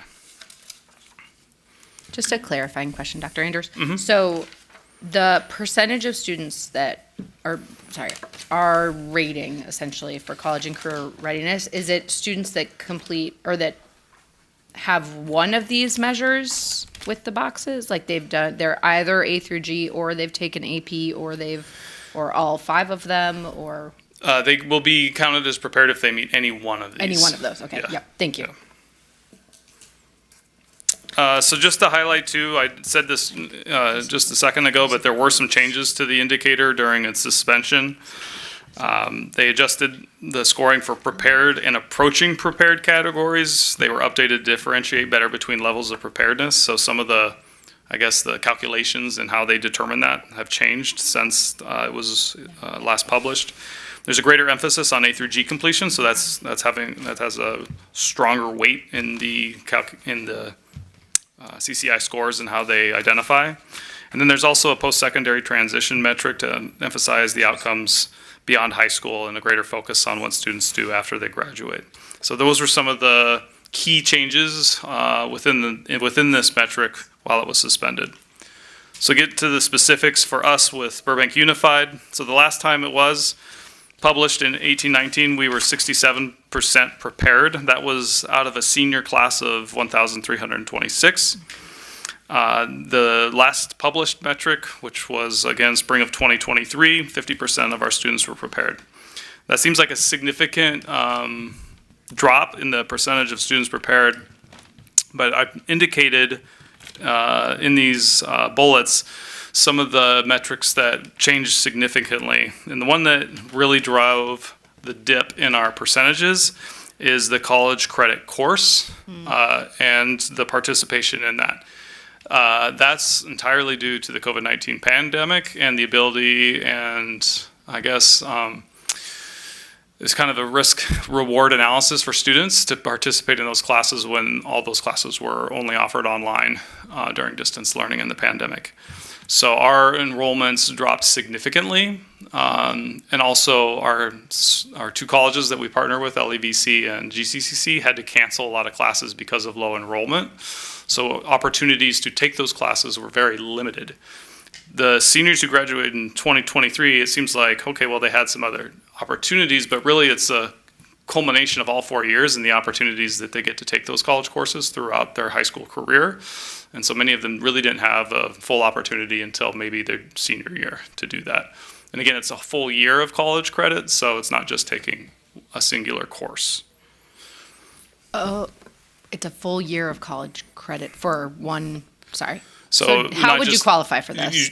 Usually 2 semesters worth, or if they take a class over the summer, it's got to be the equivalent of a semester course. But it's still one course. Yeah, so they take it for the full. Well, it's usually the way high school in our system. We usually consider most courses year long, but the universities are usually semester. So it's taking 2 semester courses to meet that. So, sorry, when we're using the language college ready, and we see it at 50% prepared, right?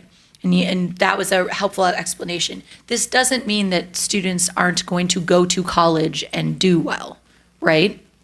Like, how would you explain this to somebody who's like, well, does this mean that 50% of BUSD seniors can't go to college and they're all going to fail? No. Right. So how could we explain it to like a lay person who's wondering, because I think your explanation of the college credit course makes a lot of sense, but the language I think feels, it's not your language, right? It's just the language feels doom and gloom, and I don't believe that that's what this is indicating.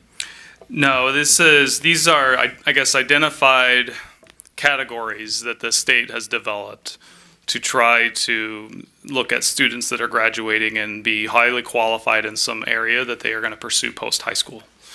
So our students that graduate from high school, which we'll talk about later, all of them are prepared and able to enroll straight into a community college.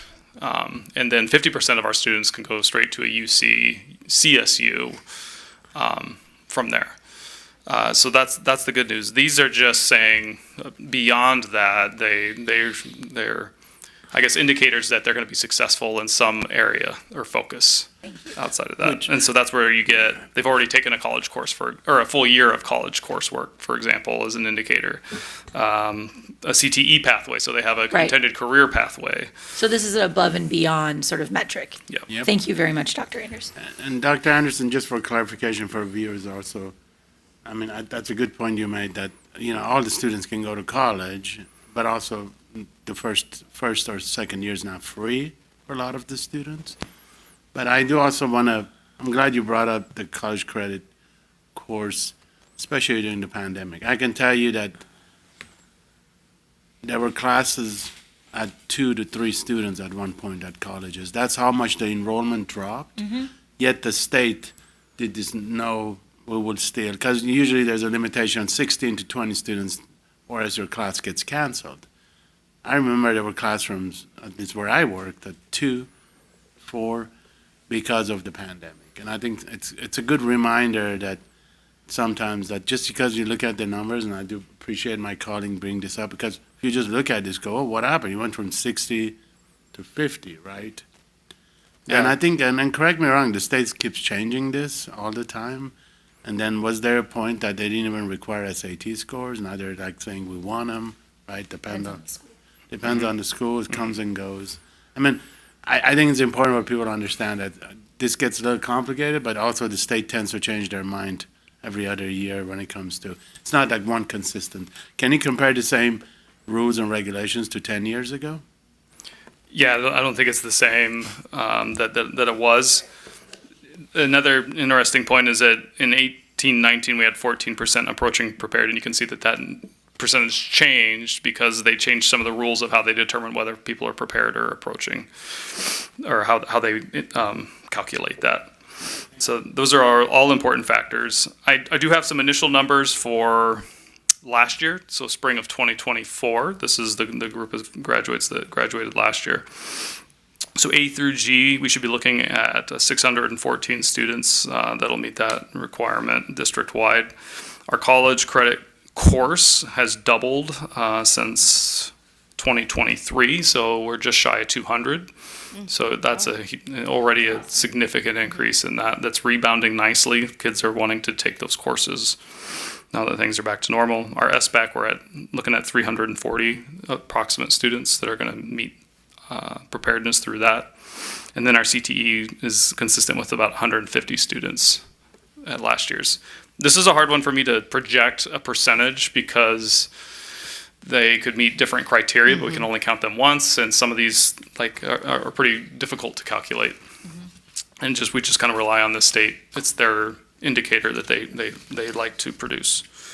But those are good numbers. I would highly anticipate that we will be at least 50%, and with the increase in these other categories, we should be looking at more like 60%. But I couldn't put an actual number on it. Just the last A through piece G too is is like 50%. Right? Our college dual enrollment is what we call our college course students, and our numbers were through the roof this year. We had to turn students away because the colleges couldn't meet the demand with some of the sections. So we'll continue to see that number rise. And I have to tip my hat to Burbank High. That is a Burbank High phenomenon. Those students really take advantage of that opportunity at that school site, and that's really cool to see. So we're going to transition to high school A through G rate projections. This one is a little easier to project. This slide, I put things in a little bit different order, so I'm starting with the most current date / school year, and then you can see historically as you go down.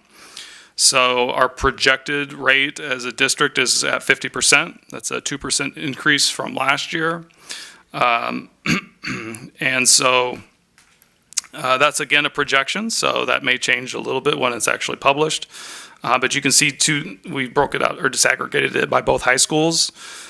Seeing a 2% increase at John Burroughs, slight decrease at Burbank High. Keep in mind too, we'll have our Monterey students and our ILA students that are included in the district projection. Students who graduate from Monterey aren't able to complete A through G. The coursework there is at a faster pace in order for them to graduate on time. So that's not an option for those students. Is our ILA coursework A through G? Our ILA coursework is A through G approved, yep. So this slide is just an opportunity for a discussion about A through G versus our graduation. We have the next segment is our graduation rate. We have an outstanding graduation rate of 98% for our last year's seniors. That's amazing. But you can see where we're aligned and not aligned with the CSU requirements and our BUSD graduation requirements. The most significant would be in math, that the UC requires 3 years, where our high school graduation requirements are 2 years. The other one is in world language. UC CSU A through G requirements are 2 years.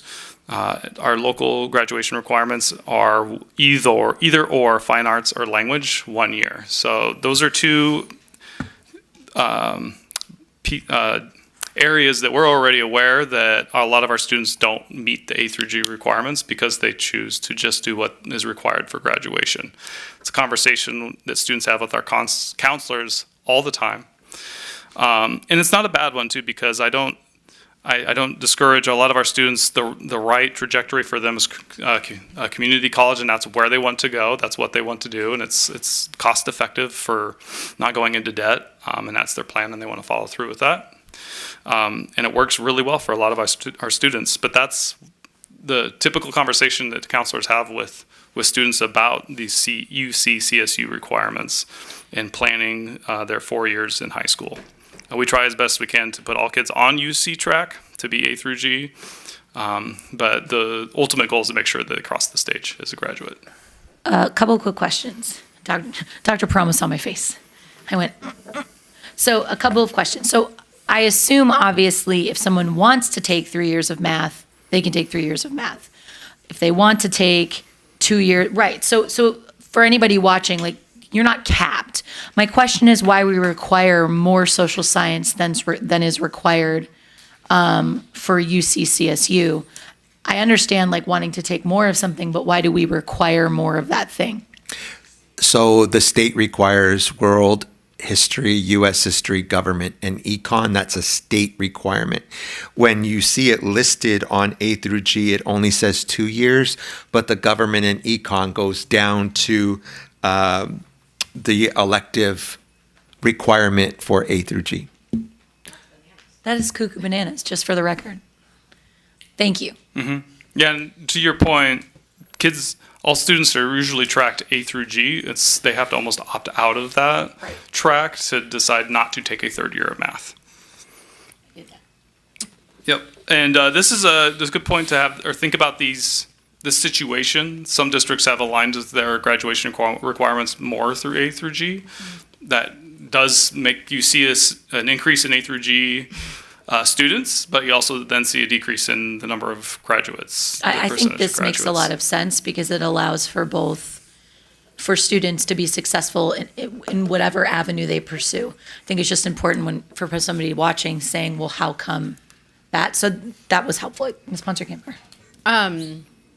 So the first question is kind of a more global question, which is like, when was the last time that we looked at our graduation requirements against A through G or state graduation requirements, et cetera? And then the other piece is, where is ethnic studies going to be on this list? Great questions. Just want to say that wasn't even in my email. Part of the reason this slide was included was we're going to have that conversation when it comes to adopting ethnic studies anyway. So it's something to be considering when we have that conversation. But to your point, ethnic studies would be part of another social science. So it'll be. But we could count it as elective. We could count it as elective. Yeah. But it's. Okay, so then world history, U.S. history, econ, government, and ethnic studies are all going to be required. Neato. We are waiting on the state because ethnic studies could take the place of one of the other, either government or econ. They're deciding how that works. I'm just glad we won't get any extra money. We won't get any extra money. Thank you, government. Can I ask a quick, maybe silly question, and I'm not thinking straight? Ethnic studies would require what kind of credential? Social studies, okay. I feel like I should know this. What are the world languages that we're currently offering? Spanish and French and ASL. And I think that might be it currently, okay. Yeah. Is that, do we know, is that essentially similar to other districts that we normally compare ourselves against? From a fun, yeah? Yes, when they're in the instance where there's more variety, it tends to be Mandarin or Korean that are added. Mm-hmm. but it's typical what we're offering. And is world language something that students can do through dual enrollment at LAVC and GCC? Mostly If they want GCC, but they other could. Yes. options? Yeah, two of the highly popular courses are Armenian through GCC. Armenian 1 and Armenian 2, excuse me. I think it could be interesting as we get closer, not now, but to have a report/conversation about ethnic studies, because a couple of questions sort of bopped in my mind is, what kind of training are our teachers going to require to do this? I know that like when Mr. Hatch did AP African American history, I think he really just took it upon himself to do it, which is a rock star move, but we can't expect that of him or anybody. And so I think we need to talk about all of the different elements that are going to be required from us in ways to support our teachers and students when this does get added. So not for now, but for someday. We are working on that. We're actually doing a pilot in the spring so that we can test the curriculum out. But in addition, our ethnic studies folks have asked to do the professional development through Los Angeles County Office of Ed, and we're providing those opportunities. Great, thank you. And that's class of 2028 that will have ethnic studies required? So we'll start the course officially 25-26. For So next year. Freshmen. ninth graders. Correct. So 26. And for the record, 2029. And just to add another thing on here, the state has determined already that a financial literacy course is compulsory as well. So that's not, we have a couple years to figure that out, but that's on the way. So, sorry to ask 100 questions on this, but does it make sense for us to get clear on our graduation requirements before those ninth graders who are going to have it as part of their graduation? Like, to make that clear before they start high school, like before the end of this school year? Yes, we were planning on working on this and having it to the board to look at and discuss by the end of this semester, Okay. fall semester. Oh, by the end of this semester? Correct. Oh, of course. You're all. We're on already top of it. working on it. Thank you for averting my panic attack. I'm already having a sleep.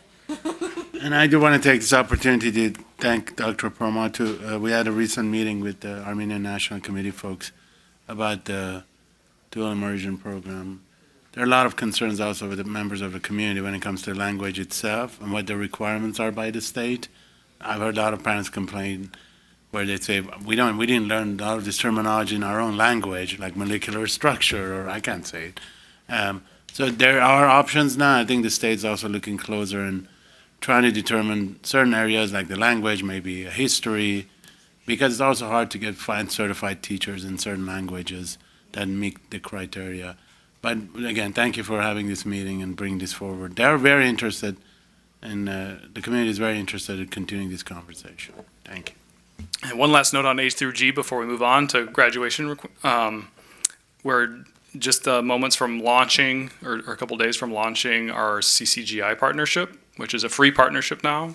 And we're one of the first districts to jump on this free opportunity now that it's become available.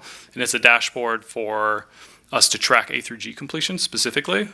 And parents, students, counselors, administrators, everybody has access to look at data on how students are doing, whether they are on track, not on track, what requirements they're missing. And then the really cool part of this is it couples with all these career surveys and school surveys so that they can identify a career and what schools offer majors in that career. It's a one-stop shop really for any student to determine their trajectory out of high school. And then the last piece that's really cool is they can push all their coursework straight into their college application. They don't have to manually do any of that anymore. So we're making it very simple for our students to fulfill their wish, wherever they want to go. I have a question. Yeah. On that line of thought there, are we providing our students then, prior to registering for the semester, what classes cover which A through G requirements? Because there are certain electives that I know some cover fine arts, but that same class could also cover a practical art. So if they wanted to take 1 and 2, that would work out for both requirements. So Are we making sure counselors know that? 100%. And we're making sure Yeah.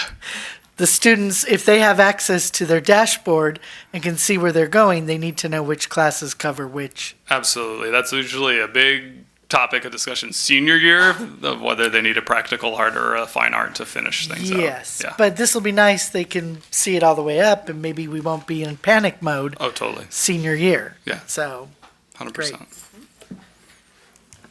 Okay, so a really big highlight for our school district has been our graduation rates and non-grads, and no different this year. We're at 98%, which is probably top of the class in the state when it comes to that high of a percentage of graduates. Full disclaimer, this is just looking at our seniors that were with us senior year. So the way the state shares graduation rates is by a 4-year or 5-year cohort. So they're factoring in students that started with us as freshmen but have left the district, factor into their calculations. But these are the ones who are with us senior year, whether they started with us or not. And that's an important point of emphasis when it especially comes to Burbank High, in them being a 1.5 lower than Burroughs, is they get a lot of students who are new to the country or who haven't been with us since freshman, sophomore year. They're getting students junior, senior year, and sometimes that are behind on credits when they come to us. But they do a great job of getting them caught up and back on track to graduate on time. And you can see that 1.5% really is represented down in the next slide. With students that are taking advantage of a 5th year because they're English learners. Not included are students who graduate early or take an exam completers. They don't get to count towards our graduation rate when it comes to the way the state calculates this. So they really have to stick with us all the way to the end to graduate. But we want to identify that we help those kids that have plans to do other things sooner than spring or May of their graduating year. And also, I have to say it, Monterey High at 95% is just amazing.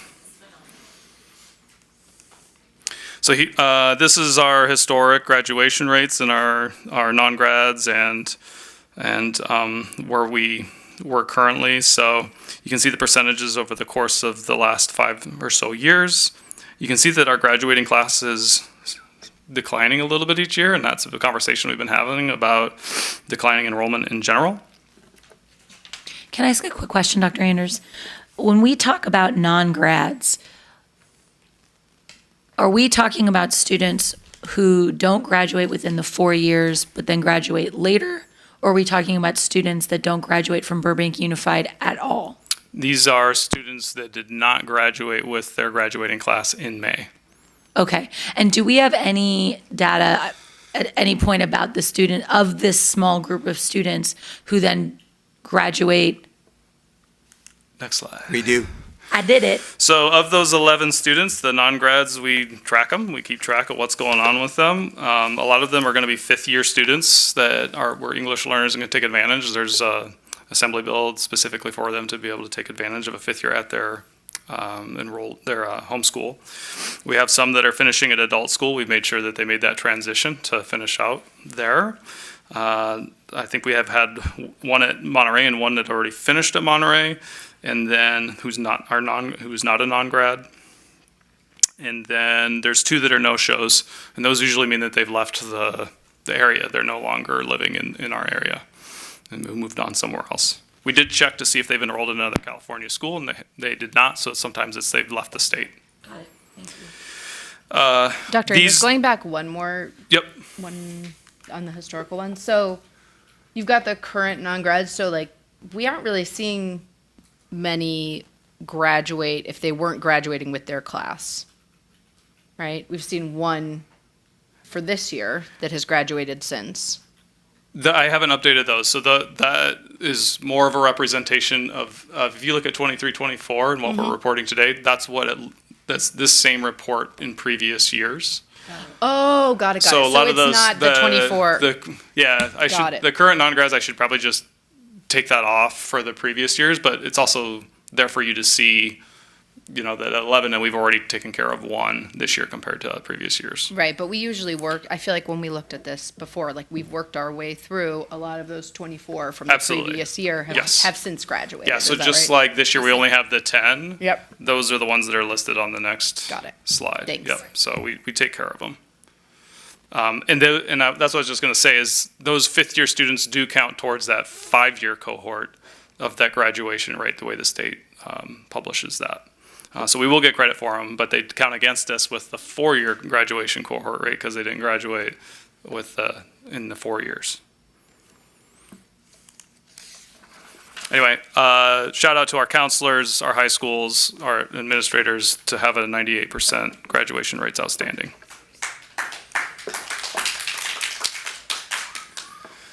Credits earned over summer. So if you were with us through LCAP in our meetings, you would be familiar that we had to make a significant budgetary change to our summer programs, especially when it came to high school.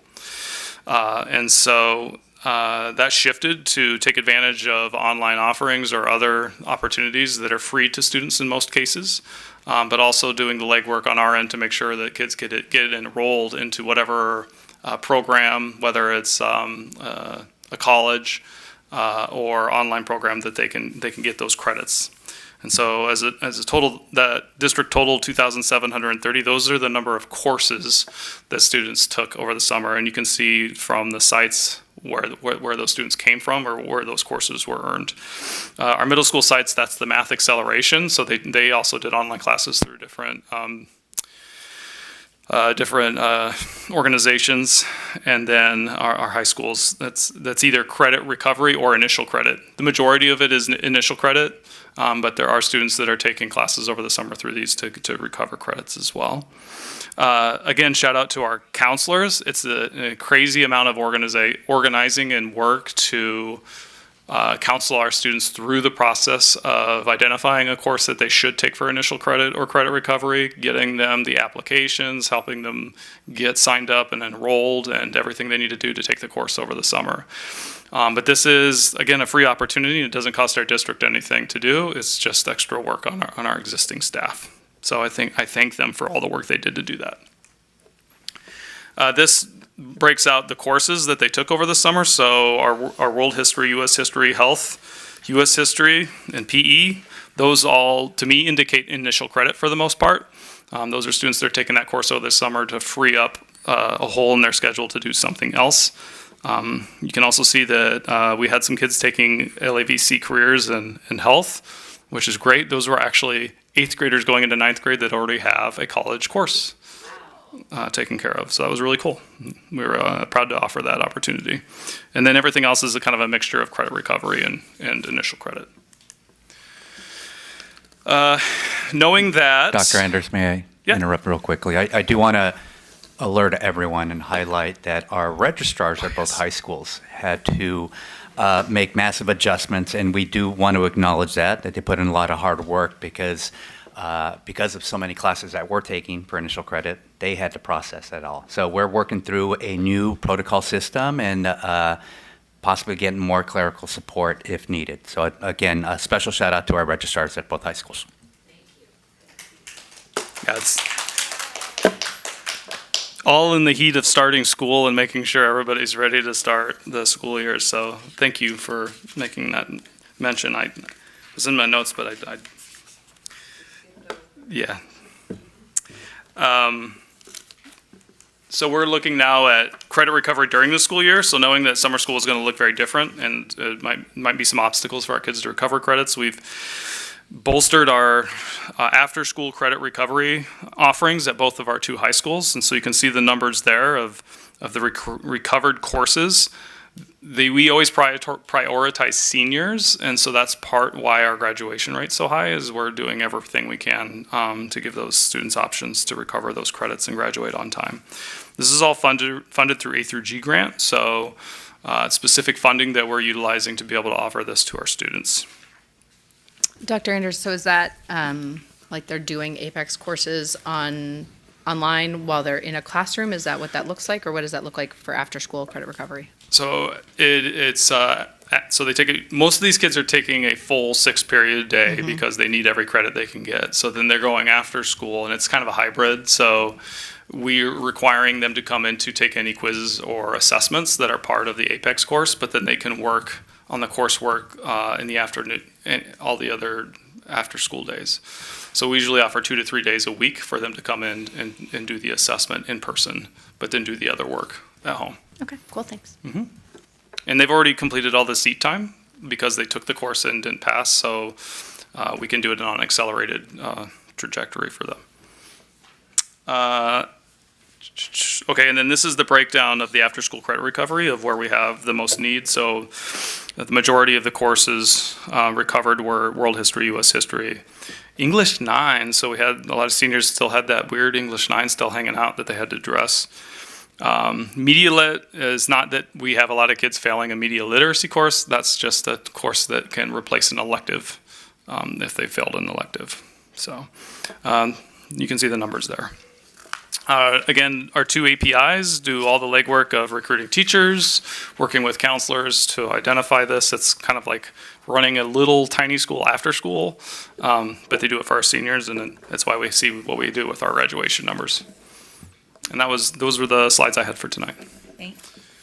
Thank you, as always, so helpful, and we always know it's going to be, and I think you've learned by now that we make this a marathon because we have so many, but the questions are because you do such a great job, and it's so helpful. I learn so much about our students and their growth through these presentations. I'm just unendingly grateful to you, Dr. Anders. Thank you.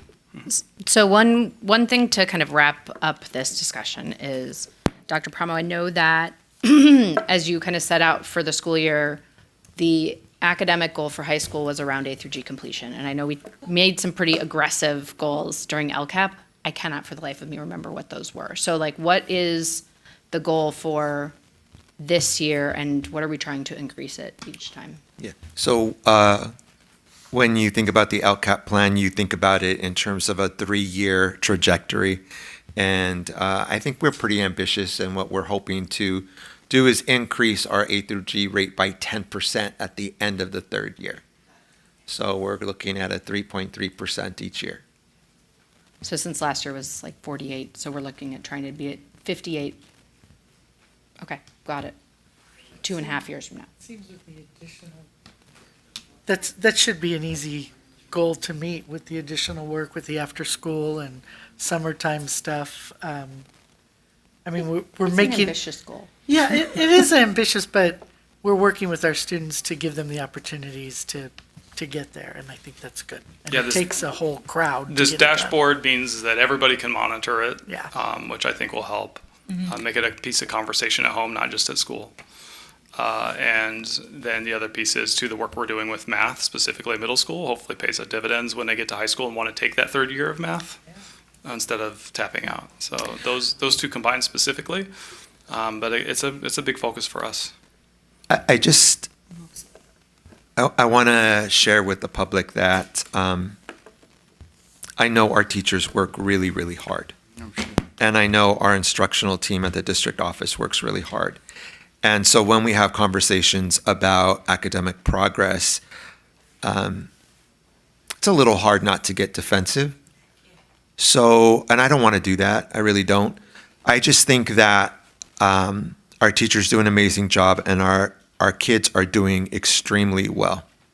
I think that what happens is that we forget to factor in the fact that our EL population has increased by more than 4% over the last 2 years. And I love that fact. I love the fact that we have a more diverse student population, but this isn't hard to understand. It really isn't. If you're a newcomer to the United States of America and you came from the Ukraine, you're not going to speak English. So you're trying to learn 6 new subjects in a language that you have no grasp of. So, I look at the data, and I was looking over at Ms. Tabbitt because we're looking at A through G data, and we're looking at Burroughs that's at 52, and you look at Burbank High that's at 48, and I saw her expression, and I'm like, this is not an issue. This is not an issue at all because they have significantly more English language learners than John Burroughs High School does. And that is part of the equation. And so when you look at these scores, you have to understand them within a context. Otherwise, you make the mistake of thinking, oh, the scores are coming down and this doesn't look good and you guys aren't doing well. That's not the case. That is really not the case. I was at Muir today, had a conversation with Dr. Miller, who told me his numbers, his enrollment numbers, are exactly the same as last year. However, let's hope I get this right, 20 of those students have moved somewhere else, were replaced by 20 new students, of which 9 of them speak no English at all, and the other 11 have some English and are part of that. Mm-hmm. So you lose these 20 kids who were part of your numbers, speaking English, taking tests, and replace them with kids who I guarantee you in a year, 2 years, Yes. are going to be great. Yes. And I know it's because of our teachers and our admin who, part of my lecture for later, but is doing, like our facilities, outstanding work with these students and others. And I know that Burbank High is going to catch up because of what our teachers do. And they're doing it for far less money than our neighbors on both sides, state of California. So, I mean, yeah, I'm a little sorry. But yes, I know I don't like to see those numbers, but I know better. Understand it, yeah. I do, and I know that our schools are going to get these kids where they need to be, and our numbers are fine. Our numbers are fine. And what I'm going to tell you is a shout out to all our paraeducators who are in those English language learner classrooms that are doing a phenomenal job with our kids. Just to validate that too, back to our registrars, probably on a weekly basis, they're getting transcripts they have to translate Oh my God. to incorporate coursework that was taken in another foreign country to translate to our transcript. And that's where they're missing the A through G mark, is that we can't validate those courses as A through G. And I also, and I appreciate you bringing this up because, there's a lot of talk around, what you just talked about. The scores are going down and people not realizing. Is it possible that we can put this information also, I know it's on our website, but also give them a more compressed version of this is what's happening, by the way. And, I know you provided me with some data, which was very helpful as well, just to tell people that actually we're doing better. We're doing better than even districts that are compared to us in the same demographics and socioeconomic factors, which people sometimes forget to talk about. I can say that very comfortable as a former EL student, because socioeconomic issues are big too. When I was an English learner, my parents didn't speak English, so that became a challenge. Where throughout my whole life, they were kind of my support system when it came to, doing extra work, education, helping me with homework. And I think people sometimes forget. But I think if we put some of this data also in a little more compressed version, because I love the way you do all the detailed information, which is fantastic. But at the same time, I want to make sure that people can read this and go, okay, we are doing very well, and the numbers are rising. But also for clarification, I'm just curious if you can also answer my question regarding this. These students are taking the same exam as someone who's, grew up here and speaks English well, right? So they're not skewed based on they're new here, they don't speak English well, right? Just for clarification. Yes, so a student that arrives for the first time, let's say March, to the United States, are expected to be proficient on our math assessment that the state provides without any changes to that assessment. That very next month, they do allow 1 year for English, so they get waived from the English assessment for 1 year. But that's why you see, if our English language learner population increased 1 year, it's the next year that we see a dip in scores because they're not going to become proficient in 1 year. Yeah.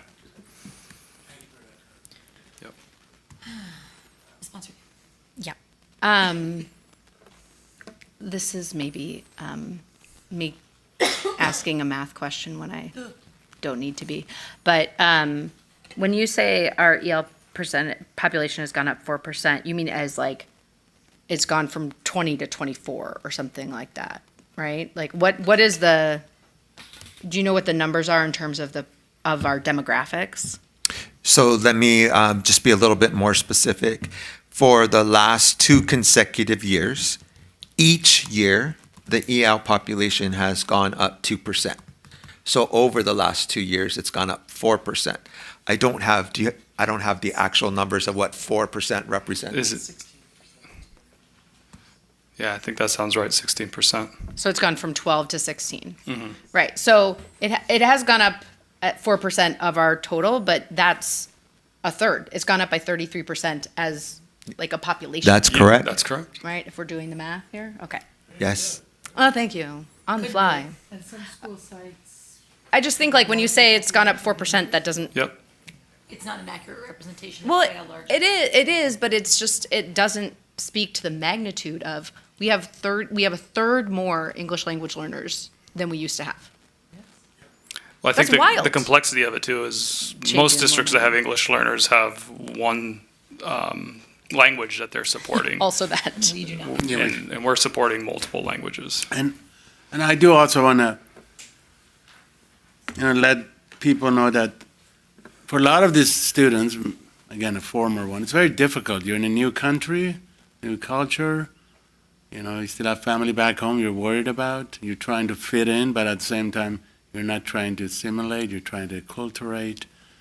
And those are challenges that sometimes we forget. We think it's just black and white. You're going to come in and just having a place, knowing the school system, knowing which bus to take or those are challenges sometimes we forget. I mean, I had to walk to high school every day till I got my bicycle because we didn't have a car. So I think it's important that we remind people other challenges besides just, the grades. But I can tell you there's a reason why these numbers are growing because as far as I know, a lot of people that I know, families who come here, they want to come to Burbank now. They love our school systems. There's specific schools that enrollment is, so they love to come here, and I think that speaks volume about how well we do as a district, especially welcoming some of these new families to our community. Thank you, Dr. Anders. We are going to move on to item 12, public hearing, approximately 7:30. We're not as far off from 7:30 as we normally are. Good work, everybody.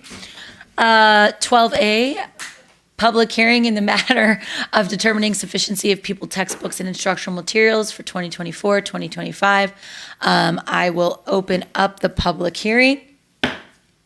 Is there any comment? I will close public hearing. A robust and meaningful discussion. We'll move on to 13, new and or unfinished business. 13A, adoption of Resolution 5 in the matter of determining sufficiency of pupil textbooks.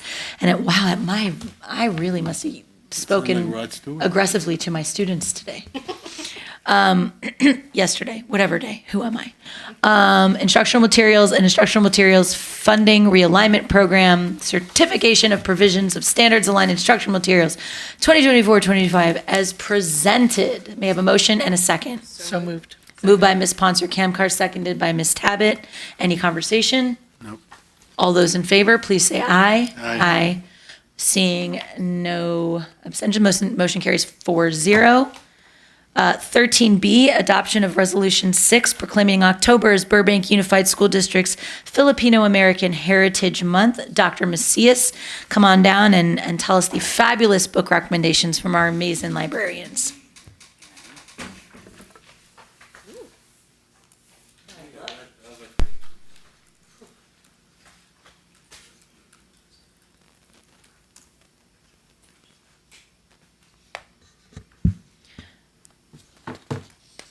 Dr. Macias, which librarian do we have to thank for this amazing grouping of books. Good evening. I think we should show appreciation and thanks for all of them. It's been a collective effort. Thank you so much to all of our librarians.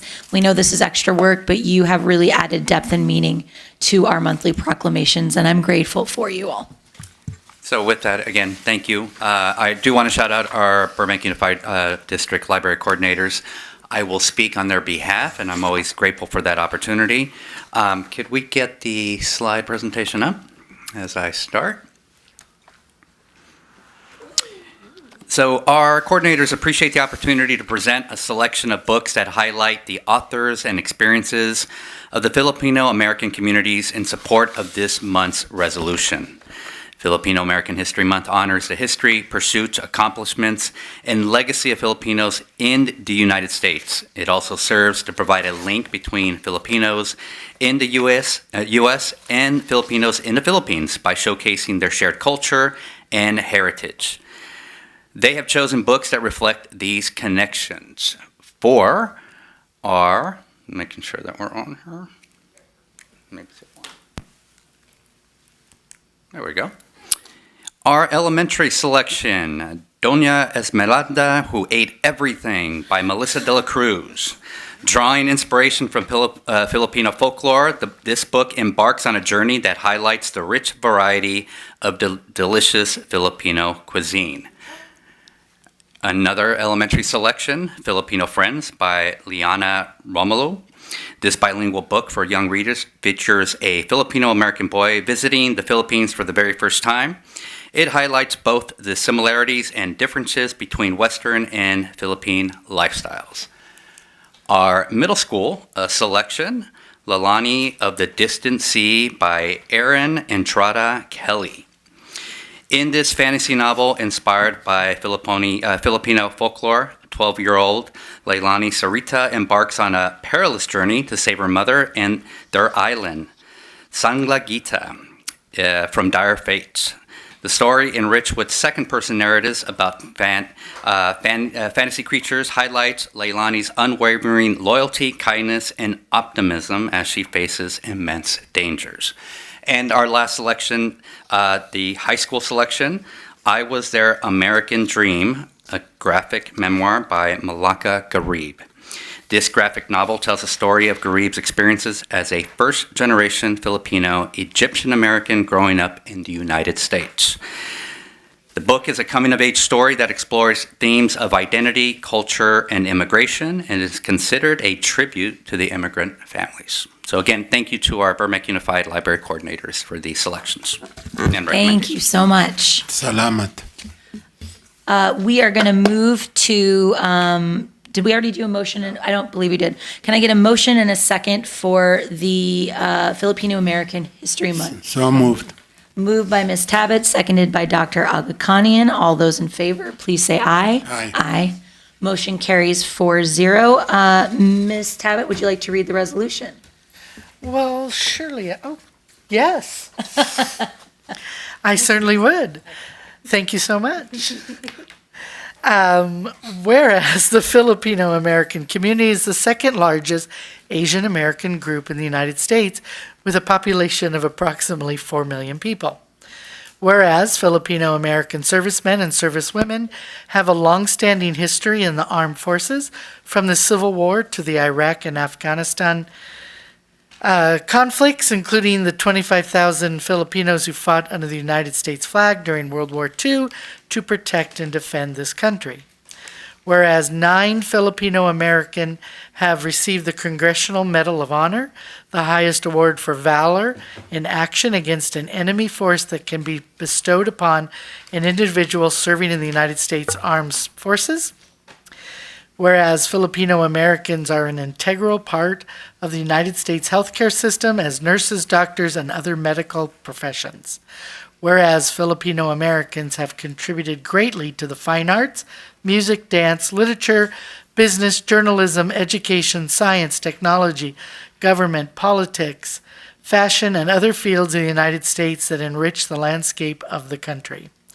Whereas efforts should continue to promote the study of Filipino American history and culture as mandated in the mission statement of the Filipino American National Historical Society, because the roles of Filipino American and other people of color have been overlooked in the writing, teaching, and learning of United States history.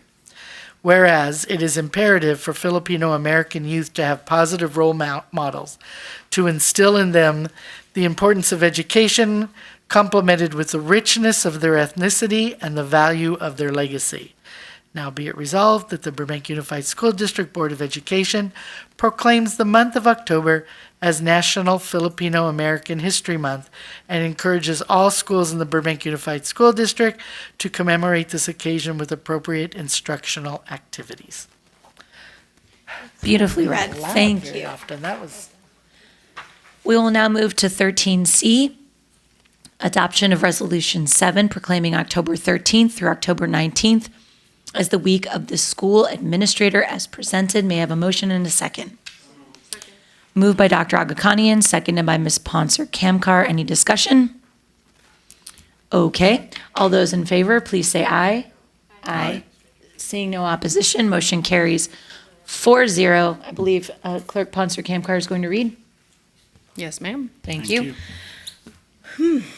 Whereas school administrators are passionate, lifelong learners who believe in the value of quality public education.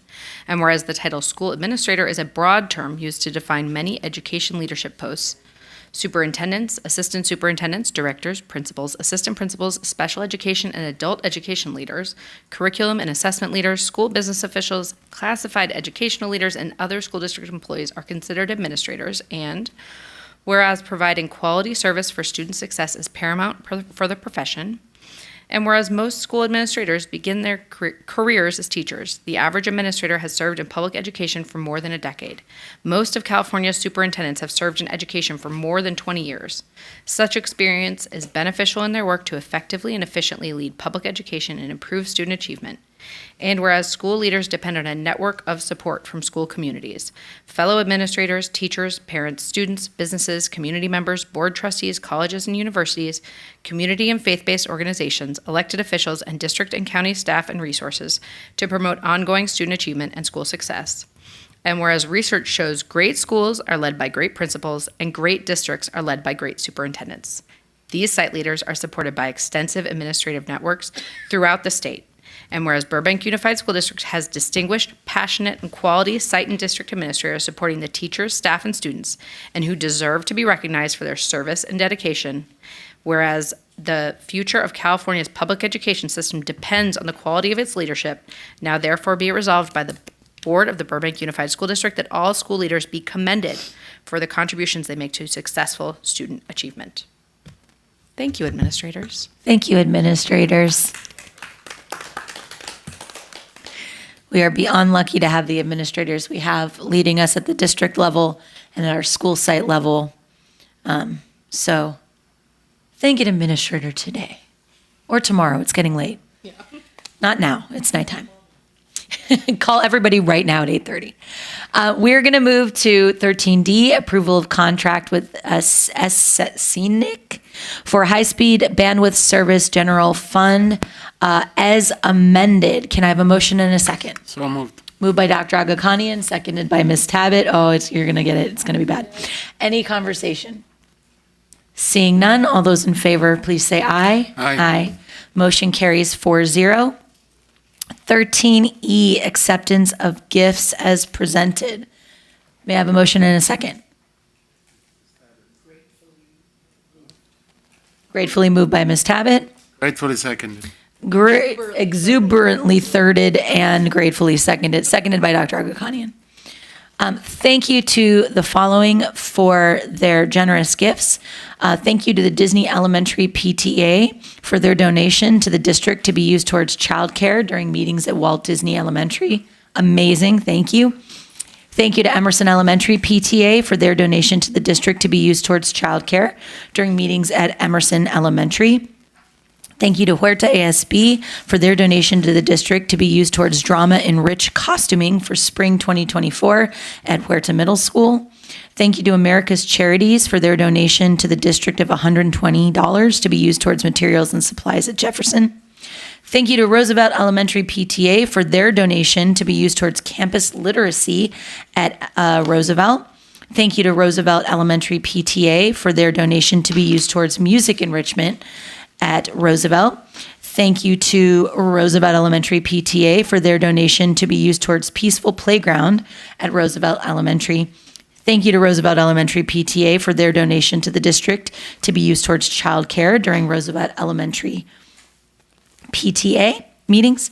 And lastly, but not leastly, thank you to Roosevelt Elementary PTA for their donation to the district to be used towards assemblies at Roosevelt Elementary. Thank you to everybody. No donation is too big or small. We greatly appreciate all of it. I'm going to move to 14, our consent agenda. Does any board member wish to pull items for separate consideration? Okay. Then I need a motion and a second to approve items 14A through 14N as presented. Moved by Dr. Agakanian, seconded by Ms. Ponser-Kamkar. All those in favor, please say aye. Aye. Seeing no opposition, motion carries 4-0. Lastly, we'll get to 15, reports from board members. Ms. Tabbitt.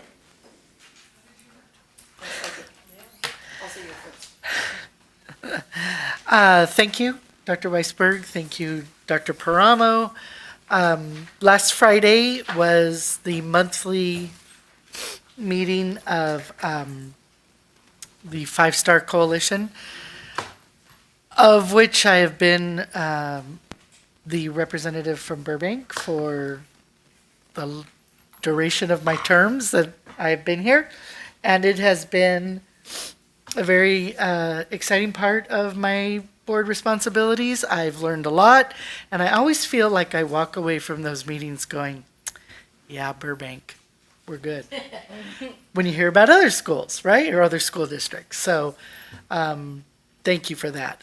Dr. Agakanian, thank you for getting us Mr. Tony Thurman, the state superintendent of schools, who came to quickly speak to us, but speak to us he did. And the best part when he said, are there any questions? And I had to raise my hand and do my regular speech where I said to him, we've been paying back. It's not paying forward.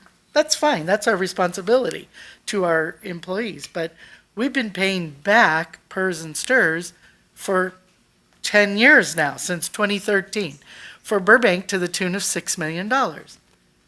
When do we get to stop this?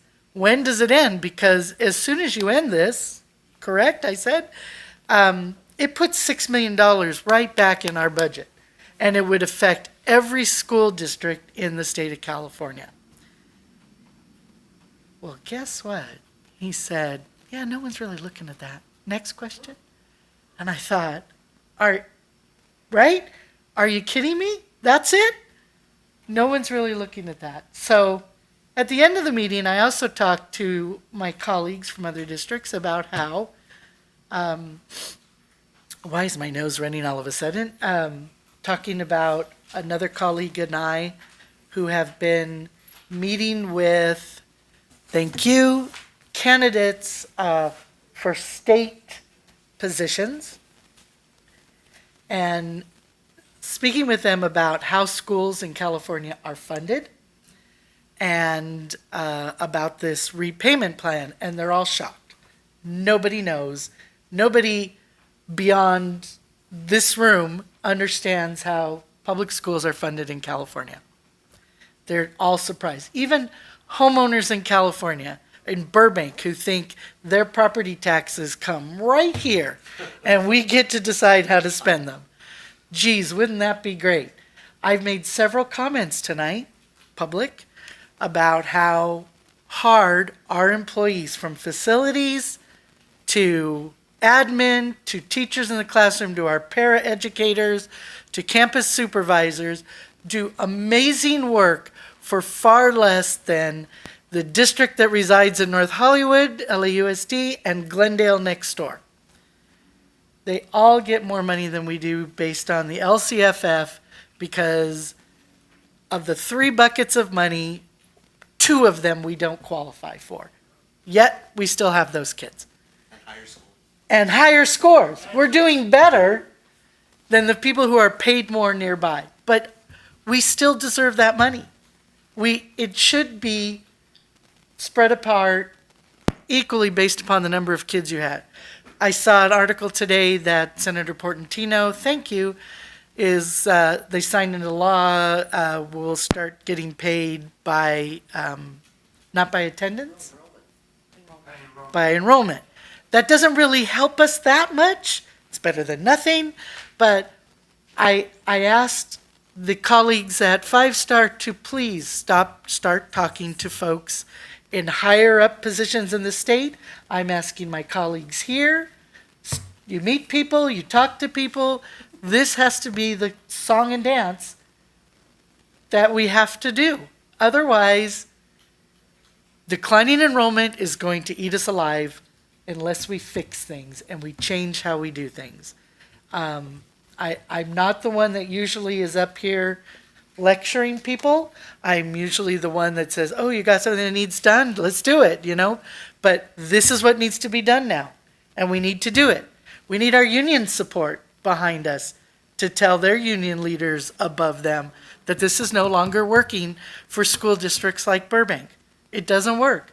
It's not right that LAUSD gets some $10,000 to $14,000 more per student than we do. It's, my kids would use a different word, but I will say it's baloney. It's ridiculous. And there has to come a time where we say enough's enough. There's no reason, I mean, our kids deserve better. So there we go. And then I will go to show choir and enjoy myself. But this is going to be my mantra for the next couple of years while I sit here, that we got to get this changed. Thankfully, Nick Schultz has listened, and hopefully when he gets to the assembly, he will be someone I can directly call and talk to him about this again, and there'll be a time and place to bring it up. So, and all the way up the board. So I'm coming for you, Adam Schiff. You better listen. So, that wasn't a threat. That was, I just want to talk to him. Right. Vroom. So I'm coming to have a policy discussion. Yes, a policy discussion, because there are things the federal government needs to do for us as well. Mm-hmm. That's another day. We've had such a lovely meeting. I don't need to take any more time. Thank you for the opportunity. Dr. Weisberg. I was busy over the last couple of weeks. The thing that I went to Washington Elementary for their read-in, which was beautiful. I saw a number of other district staff and some of our local electeds. I saw the police chief there. It was really wonderful. I visited at Monterey High School and saw some classrooms there, including our new SOAR program. So it was really great to connect on that.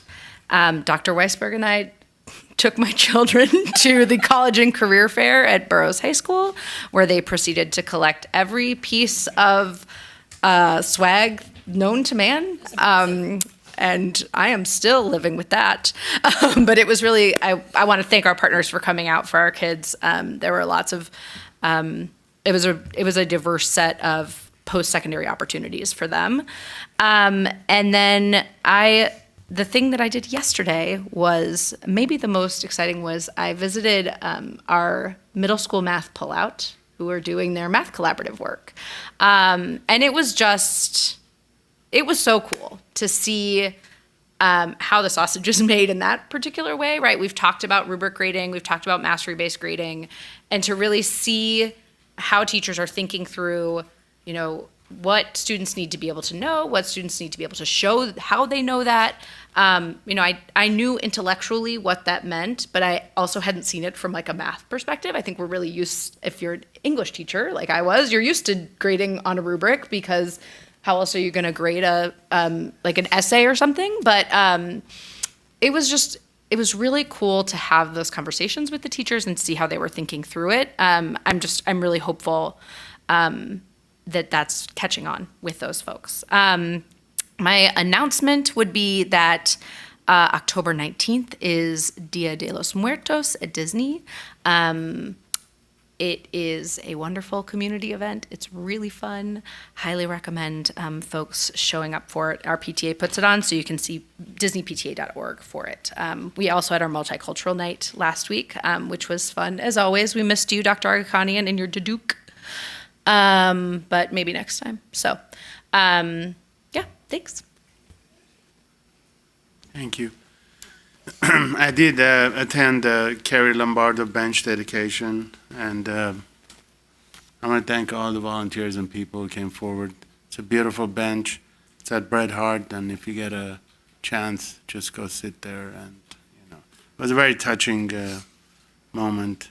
But anyways, so you will be missed, and the bench I think was just wonderful, and I think generations will be enjoying that bench. I did also attend the Family Pride in the Park event. It was wonderful. It was great to see, the community come together and, celebrate. It was a fun event, and I had a lot of fun and saw a lot of friends there, and, we need to have more of those events. So that was great as well. I did also want to thank the council members and my friends from the Zonta Club. I was joined with the Zonta Club of Burbank this Tuesday to speak in front of the council. As some of you are aware, this month is the Domestic Violence Awareness Month. And I have an announcement to make. So on October 10th, 6 p.m. at the Colony Theater, please join the Zonta Club of Burbank. They're showing a documentary called Scars Unseen. It's about domestic violence. So if any of you are not free that evening, please go and support Zonta Club of Burbank. Thank you, Madam Chair. A couple quick things. Chag Sameach to those who are observing Rosh Hashanah this evening. Happy 5785. And if you're my dad, please spend the week saying, I have to stop writing 5784 on all my checks. I also want to thank all the parents that reached out to all of us via email and phone. This was a busy week, lots happening, and we always appreciate your advocacy. I want to shout out the Student Mental Health Board for having a table at Pride. It was great to see them set up right when you entered into the park, so kudos to them. And also shout out to all of the students from local Burbank schools who signed up to volunteer through Key Club to come out and help us set up and break down. That was really awesome to see. Also just wanted to thank everybody at Heart for the bench dedication. It was really beautiful. The bench is pretty perfect, and I know they're talking about putting a light up so that you'll be able to see it even in the evening. It'll still be illuminated. That's a beautiful tribute to her, and hopefully past students and future students can come sit there and reflect on somebody who truly gave her life to the children that she taught. We are, I think, I don't have any retirements. So with that, if I can find, we will adjourn tonight's meeting at 8:38.